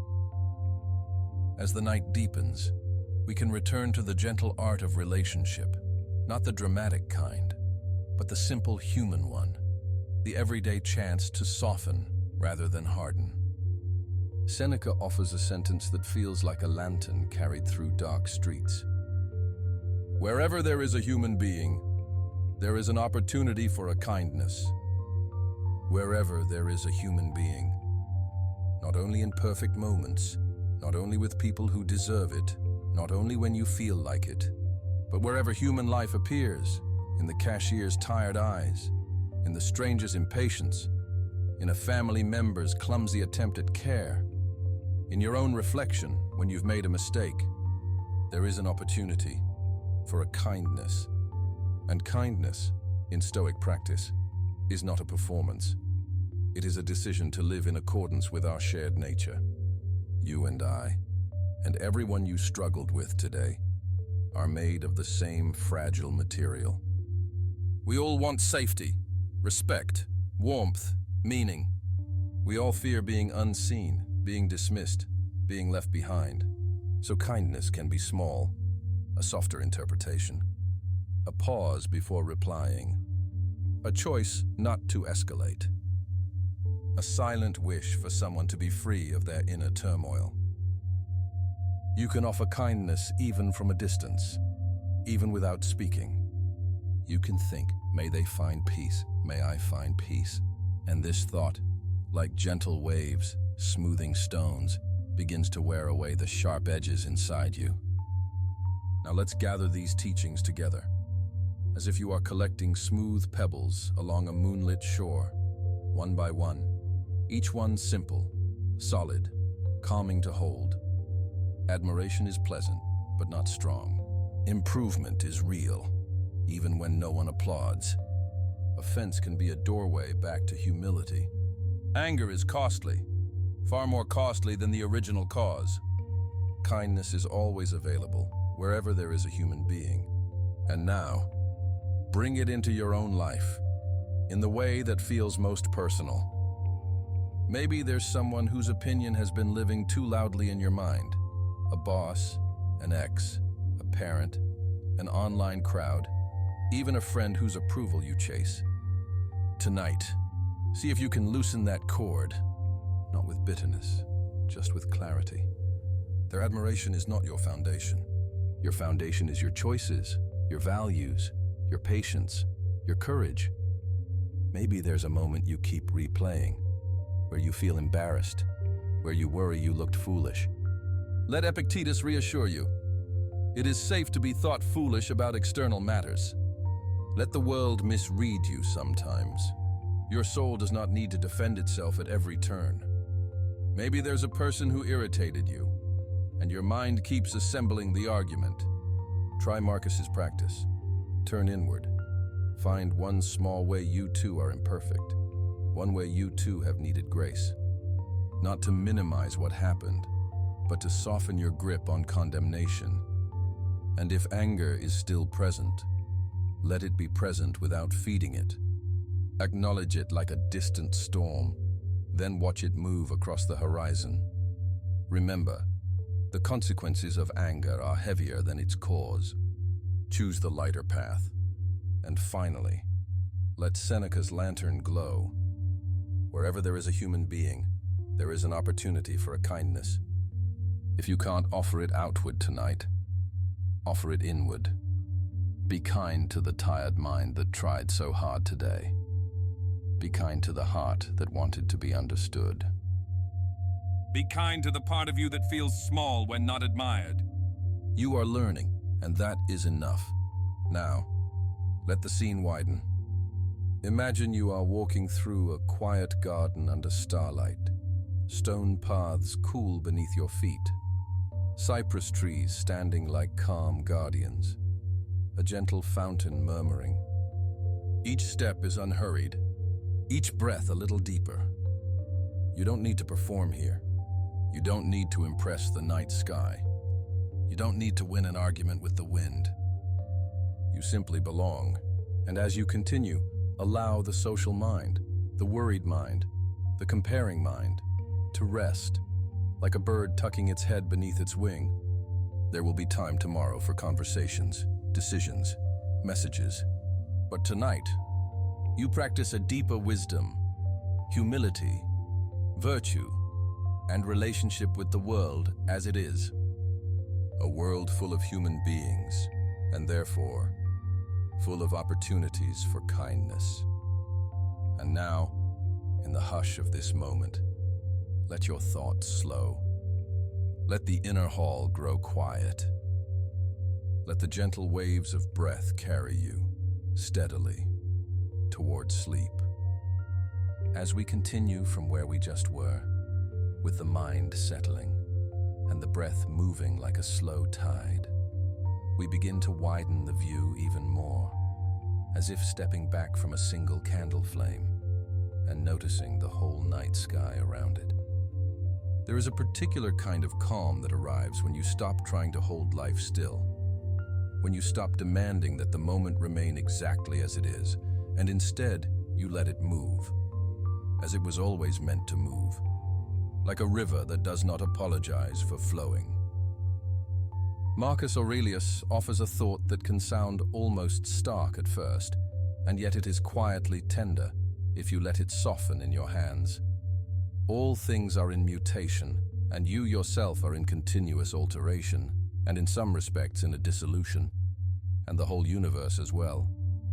All things, not just some things, not just the troublesome things.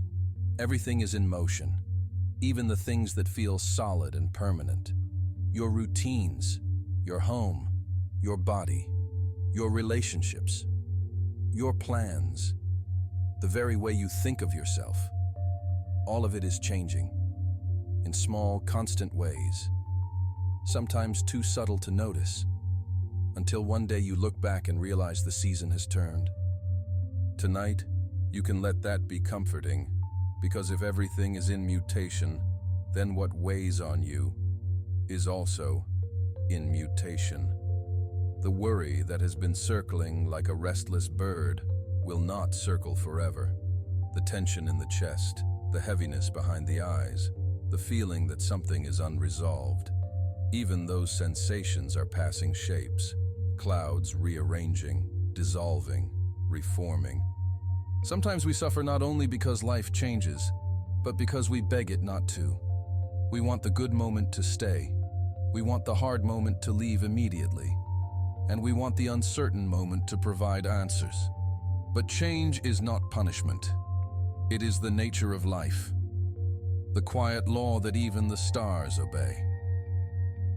Imagine a quiet garden at night, stone paths cooling after the day's warmth, a small fountain sending up a gentle thread of water. And even there, in that stillness, nothing is truly frozen. A leaf loosens, a petal curls inward, dew gathers and then disappears. The scent of night-blooming flowers grows stronger, then fades. Everything is participating in time, without complaint. And you are part of this too. Not separate, not singled out. You are not behind because you are changing. You are not failing because you feel different than you did a year ago. You are simply alive. And to be alive is to be in continuous alteration. This can bring a kind of permission to stop gripping so tightly, to stop rehearsing the same thoughts, as if repetition could build a wall against the future. You can loosen your hands, just a little, and trust the flow. And then Marcus offers another line, one that invites not just acceptance of change, but awe at a larger order. Everything that happens, happens as it should, and if you observe carefully, you will find this to be so. Now, this does not ask you to pretend that pain is pleasant, or that loss is somehow easy. Stoicism is not about numbing the heart. It is about seeing clearly. It is about releasing the extra layer of suffering we add when we argue with reality.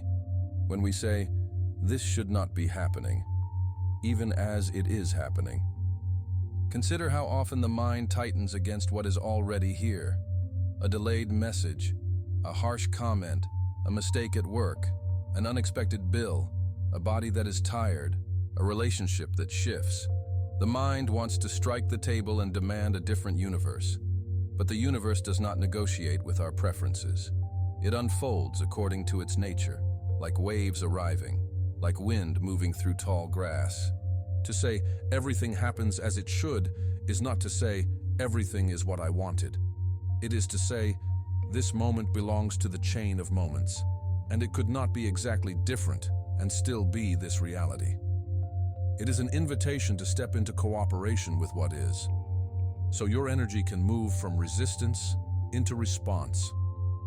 When you observe carefully, you might notice how often the things that once felt like cruel interruptions later reveal themselves as turning points, not always in a dramatic movie-like way, sometimes in simple ways.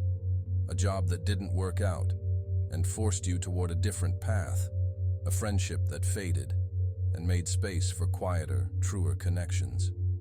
A season of uncertainty that trained you to rely on your own steadiness rather than on external guarantees. Even now, as you rest here, the body is doing what it should, the lungs drawing breath, the heart keeping time, the nervous system slowly shifting toward calm.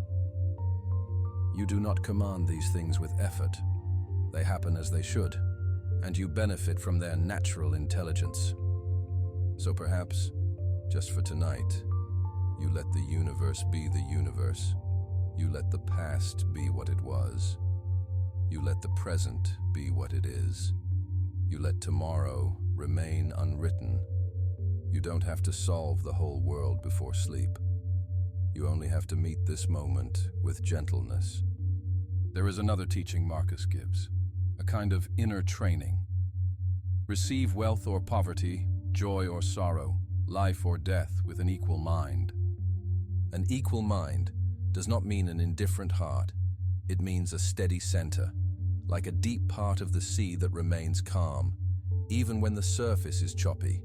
It means learning to greet the changing weather of life, without believing that the weather is your identity. In modern life, fortunes shift quickly. Numbers in accounts rise and fall.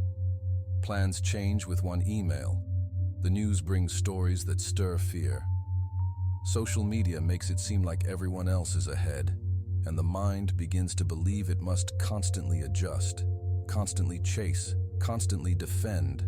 But an equal mind says, I can be okay in more than one kind of day. If joy arrives, you welcome it, without clinging, without bargaining for it to stay forever. You enjoy the warmth like sunlight on the face, and you let it be sunlight, not a contract. If sorrow arrives, you allow it, without turning it into a prophecy. You let it move through like a slow rain. And you remember, rain does not mean the sky is broken. It means the sky is doing what skies do. Think of the simple example of a cup of tea. You make it, you hold it, it warms your hands, and then, inevitably, it cools. You don't accuse the tea of betrayal. You don't panic because warmth became coolness. You simply understand, this is the nature of things. Heat disperses, moments pass, and the world continues. In the same way, wealth and poverty, praise and blame, comfort and discomfort, they come and go, like visitors arriving at a quiet house. Your task is not to build your home out of visitors. Your task is to keep the home steady, clean, well lit. So whoever arrives, you can greet them with dignity and let them leave without fear. And then we come to a contemplation that the Stoics use not to darken life, but to clarify it. Marcus says, soon you'll be ashes or a skeleton, a name at most and not even a name. But fame is senseless. There is a hush in these words, like stepping into an ancient marble hall, where footsteps echo and the air is cool. You can almost imagine the emperor himself, surrounded by power, writing this to remind his own mind that even an emperor becomes dust. In our era, fame has become strangely accessible, or at least the illusion of it has. We can gather likes, followers, attention. We can be seen and praised, or criticized, in the span of minutes. And the mind, always hungry for safety, starts to believe reputation is survival. But reputation is smoke. It drifts, it changes shape, it disappears in wind. If you build your peace on being admired, you will spend your days guarding a fragile thing, constantly adjusting your mask, constantly wondering what others think. Marcus offers a freeing truth, not to make you feel small, but to make you feel unburdened. Soon, not in a frightening way, just in the honest way time works. You will be gone from the stage, and so will everyone who applauds, and everyone who criticizes. The crowd dissolves, the noise fades, and what remains is the simple question: did you live with integrity? Did you meet your days with kindness? Did you do what was yours to do? If fame is senseless, then perhaps you can stop performing.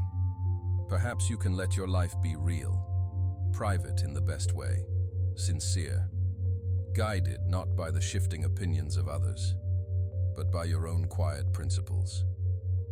Imagine looking up at a starlit night, far from city lights. The stars do not ask to be seen. They do not compete. They do not announce themselves. They simply burn, and in their burning, they give light. You too can live like that.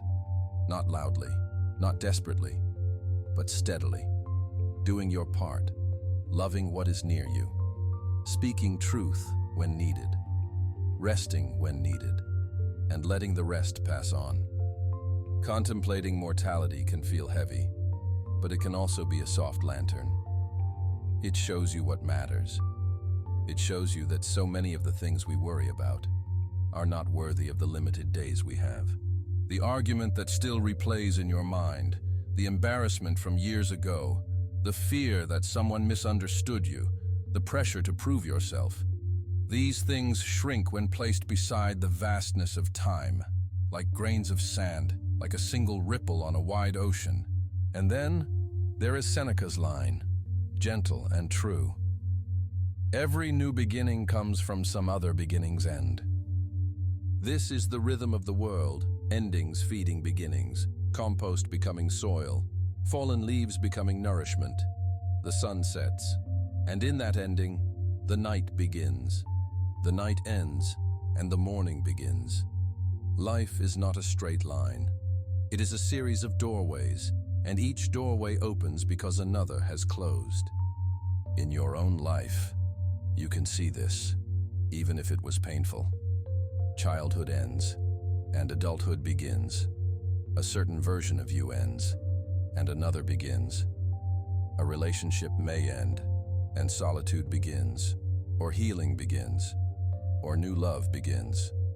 A job ends, and a different calling begins. Health changes, and a new way of caring for yourself begins. When we resist endings, we often resist beginnings too, because beginnings require space. They require openness. They require the courage to step into a room we have not yet arranged. So tonight, you might reflect on what is ending, not with panic, but with reverence. Maybe an old expectation is ending. Maybe the need to control everything is ending. Maybe a season of constant striving is ending. Maybe even this day, with all its noise, is ending, and sleep is beginning. Let the ending be kind. Let it be like the last light fading over gentle waves, not a dramatic collapse, just a natural dimming, a lowering of the curtain. And as you accept these teachings together, impermanence, cosmic order, an equal mind, mortality, and the cycle of endings and beginnings, you may feel something spacious opening inside you, a larger perspective, quiet awe. You are a small part of something immense, and that is not a reason for fear. It is a reason to rest. The ocean does not demand that each wave be perfect. The night sky does not demand that each star be the brightest. The larger order simply asks each thing to be what it is, to play its part, and to pass on when it is time. So you can let your shoulders soften. You can let the jaw unclench. You can let the thoughts slow down, not because you forced them, but because they no longer need to fight the river. Whatever you are carrying, remember, it is in mutation. Whatever you are facing, it is part of the unfolding. Whatever rises and falls in your life, you can meet it with a steadier center. And whatever the world says about you, it will pass like wind through reeds, while your character, your quiet choices, your inner kindness remain the true work. Stay here a moment longer in this wide perspective, as if you are standing in a silent garden under the stars, hearing only a distant fountain and the softest movement of night air. And when you are ready, without hurry, we will continue onward, carrying this quiet awe with us, like a warm cloak, into the next segment, and deeper still, into rest. And now, as the last light of our time together begins to soften, we arrive at the quiet closing, the way a long walk ends not with a sudden stop, but with a gentle return home. You've been carrying thoughts with you through these hours, like small stones in your pocket, some smooth, some sharp. And now, at the edge of sleep, you don't have to throw them away in haste. You can simply set them down, one by one, and let the night hold them for you. Imagine a calm garden after dusk, the air cool and clean, a path of pale stones, and somewhere nearby, a fountain that never hurries, water falling in its own untroubled rhythm. This is the spirit of the Stoic closing, not dramatic, not stern, but steady, like a lantern placed on a windowsill, giving just enough light to find your way. Tonight, we practice 3 simple things: a gentle review, a quiet forgiveness, and a small resolve. And then, we let sleep come, as naturally as a tide returning to the shore. Seneca offers a nightly question, a soft ritual to end the day. He says, "We should every night before we sleep call ourselves to account. What infirmity have I mastered today? What passion opposed? What temptation resisted? What virtue acquired?" Let those words settle over you like a warm blanket, not heavy, not restrictive, just comforting. Because this reflection is not a trial. It is not a courtroom. It is a candlelit journal, the kind you open with kind hands and close with peace. So, you might begin simply by replaying the day in your mind, not in fast-forward panic, but slowly, as if you were walking again through rooms you visited earlier. You may remember a moment of irritation, an email that sounded harsh, a sudden delay, a careless comment, and you can notice, and without condemning yourself, how quickly the body tightens, how easily the mind starts arguing with reality. Then, with a calm breath, you ask, what infirmity did I master today? Even a little. Perhaps you paused before responding. Perhaps you swallowed one sharp sentence. Perhaps you chose to wait and let the heat pass. That counts. The Stoic path isn't built out of grand victories. It's built out of small, quiet decisions, like choosing not to add fuel to a fire, like choosing to drink water when you want to drink anger, like choosing to step back and let time do some of the work. And then, what passion opposed? Maybe it was the passion to be right, the hunger to be seen, the restless need to prove yourself, the craving for approval. These passions are not bad in the way a child is bad. They are simply forces, like winds, sometimes helpful, sometimes destructive. And the point of reflection is to learn the pattern of your weather, so you can sail more wisely tomorrow. What temptation resisted?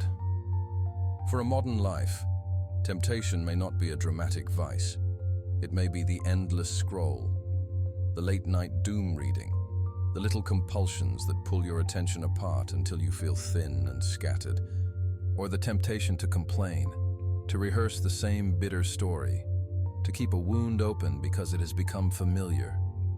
If you resisted even once, if you caught yourself, if you set the phone down, if you took one honest breath instead of feeding the spiral, that is worth noting. And what virtue acquired? Not in a heroic sense, not as a permanent badge, but as a seed planted, a small act of courage, a moment of patience, a touch of kindness, even when you were tired, even when nobody applauded. Virtue can be as simple as washing your dish after a long day, as simple as showing up, as simple as telling the truth gently, as simple as forgiving someone in your mind, even if you're not ready to speak it aloud yet. This kind of review, done softly, is how you release the day, without pretending it was perfect, and without letting it haunt you. You acknowledge the lesson, and then you let it go. Because tomorrow, whatever comes, will be met with a cleaner heart. And now, as you close that inner journal for the night, Seneca offers another comfort, a deep one, especially for the nights when the day was difficult, he says. Nothing is so bitter that a calm mind cannot find some solace in it. You don't have to force yourself to see hardship as wonderful. That would be false, and your mind knows falsehood the way the tongue knows spoiled food. But you can learn to approach bitterness without panic, without adding a second suffering on top of the first. Some days are bitter because you were misunderstood, because someone you love is struggling, because a plan collapsed, because your body hurts, because you're carrying grief, because you're exhausted and the world kept asking for more. When Seneca speaks of solace, he's not denying the bitterness. He's saying that calm is a kind of inner shelter. Imagine standing on a rocky coast at night, waves rising and crashing, loud and relentless. You cannot stop the ocean, but you can step into a small stone lighthouse. And inside, the air is still, the walls are thick, and the lamp burns steadily. The storm is still there, but you are not being thrown by it in the same way. A calm mind does not mean a numb mind. It means a mind that can hold experience without being shattered by it. If something bitter happened today, you can let yourself admit it, quietly, honestly. You might say, yes, that hurt. Yes, that was unfair. Yes, that was disappointing. And then, you might ask, where is the smallest solace hidden inside this? Perhaps it taught you what matters. Perhaps it reminded you to be gentle with others. Perhaps it showed you that you can survive feelings you once thought you couldn't.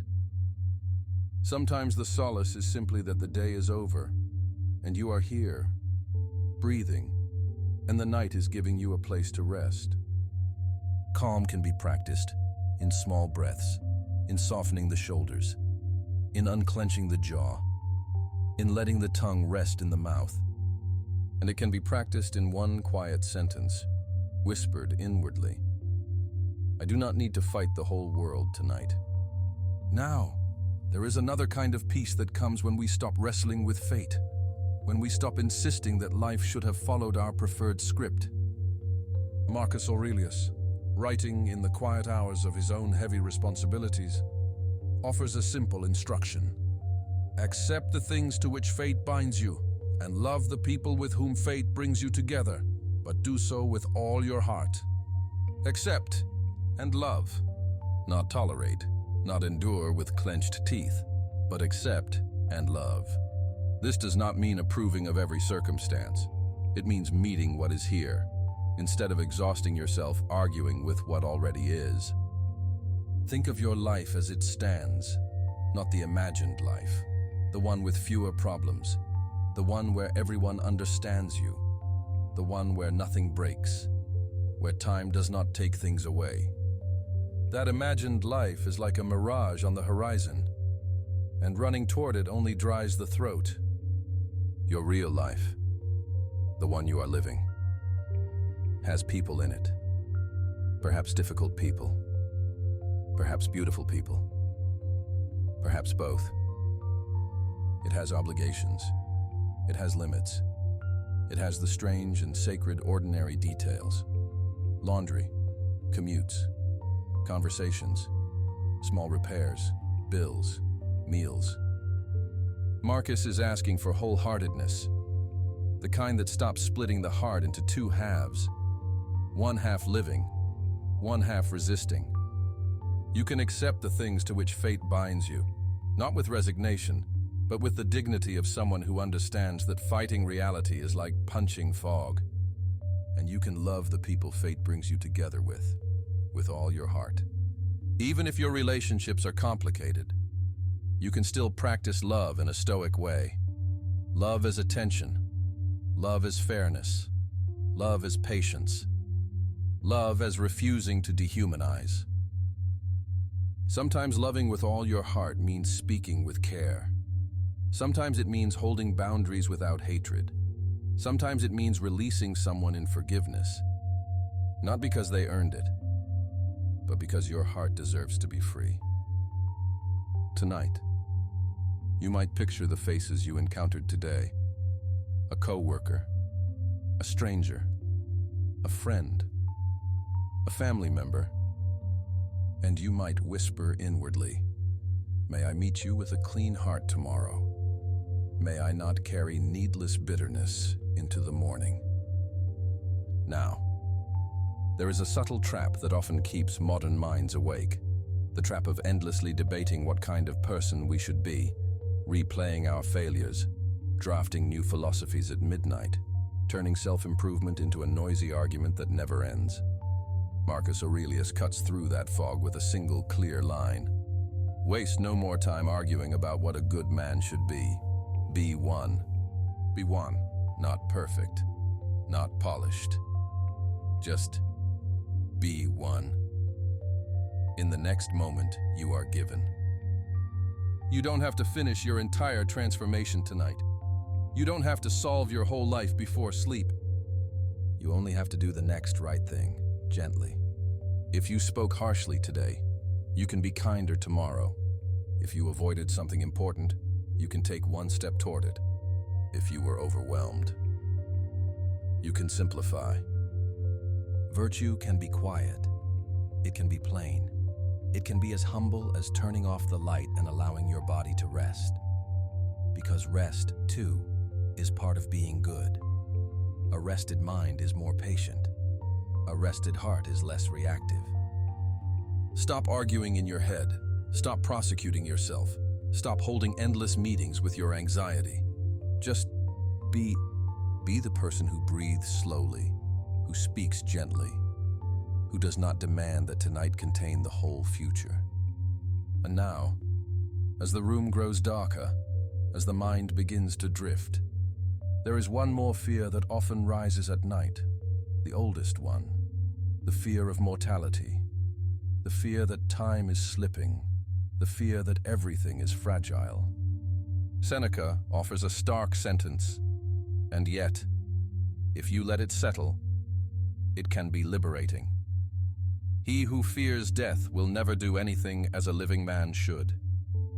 To fear death constantly is to live as if you are already half gone, to grip every moment so tightly that the sweetness leaks out. Stoicism does not ask you to be reckless. It asks you to be real. Death is not a punishment for living. It is the natural boundary that gives shape to life, like the shore gives shape to the sea. Imagine an ancient marble hall, quiet, cool, pillars rising into shadow, and in the center a simple hourglass, not there to threaten you, but to remind you that sand moves, and therefore, today matters, and therefore, you can stop postponing peace. If you accept that life is finite, you can stop bargaining with the future. You can say, "Tonight, I am alive. Tonight, I have breath. Tonight, I can choose calm. And when tomorrow comes, you can choose again." Fear of death often disguises itself as the need to control everything, to guarantee outcomes, to make sure nobody leaves, to make sure you never make a mistake. But control is not the same as care. When you loosen your grip on what cannot be held, you become more present, more generous, more capable of love. So tonight, you might practice a small surrender. You might say, "I do not know how many days I have, and I do not need to know tonight. I will use the days I am given, and I will rest when rest is here." Now, bring all of this together, like gathering a few simple items before bed. A gentle review, not judgment, but progress. A calm mind finding solace even in bitterness, acceptance of fate's bindings, and wholehearted love for those near you. Less arguing, more being, less fear of death, more life in the present. And now, forgiveness. Forgive yourself for the ways you were human today. For the moments you fell short. For the moments you didn't know what to do. For the moments you knew and still struggled. Forgiveness does not erase responsibility. It releases poison. It clears the inner air so you can breathe again.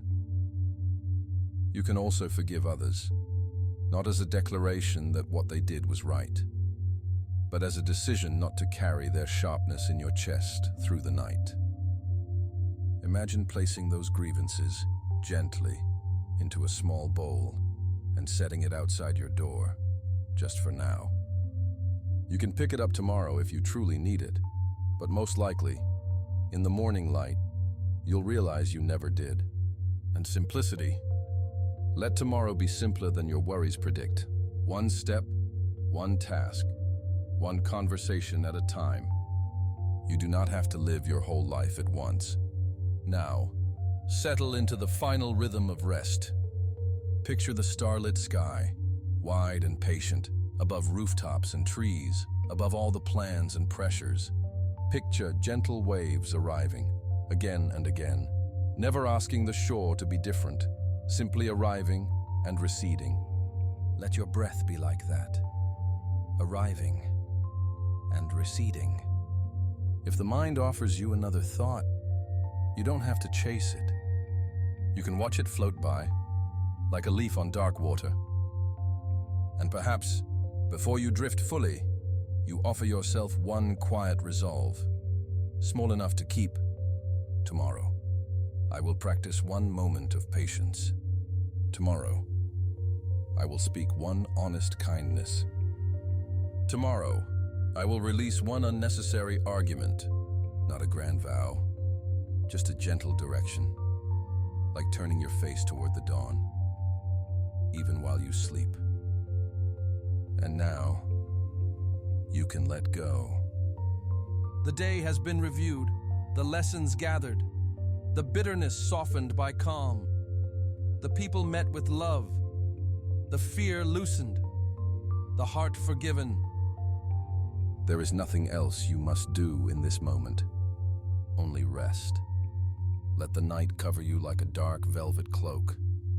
Let your body sink into the support beneath you. Let your thoughts grow fewer and farther apart, like stars scattered across a quiet sky. And if sleep comes quickly, let it. And if sleep comes slowly, let that be fine too. You are not behind. You are not failing. You are simply human, easing into the natural rhythm of the world. Breathe, slowly. And when you are ready, without effort, without striving, let yourself drift into silence, into softness, into rest. And so, we come to the end of our journey tonight.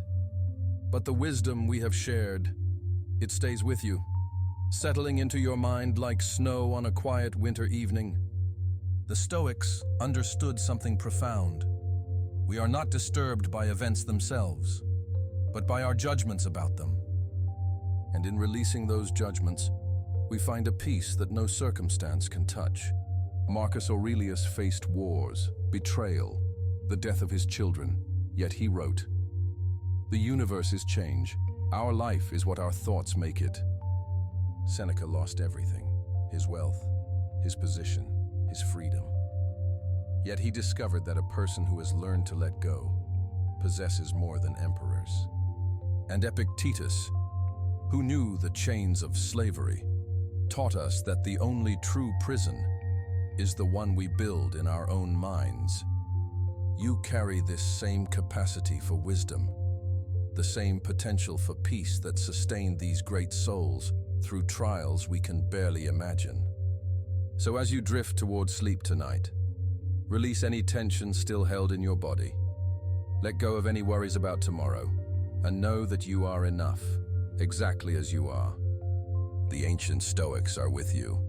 Their words echo across 2,000 years to find you here, in this quiet moment. Rest now, friend. Let the peace of the Stoics guide you into gentle dreams.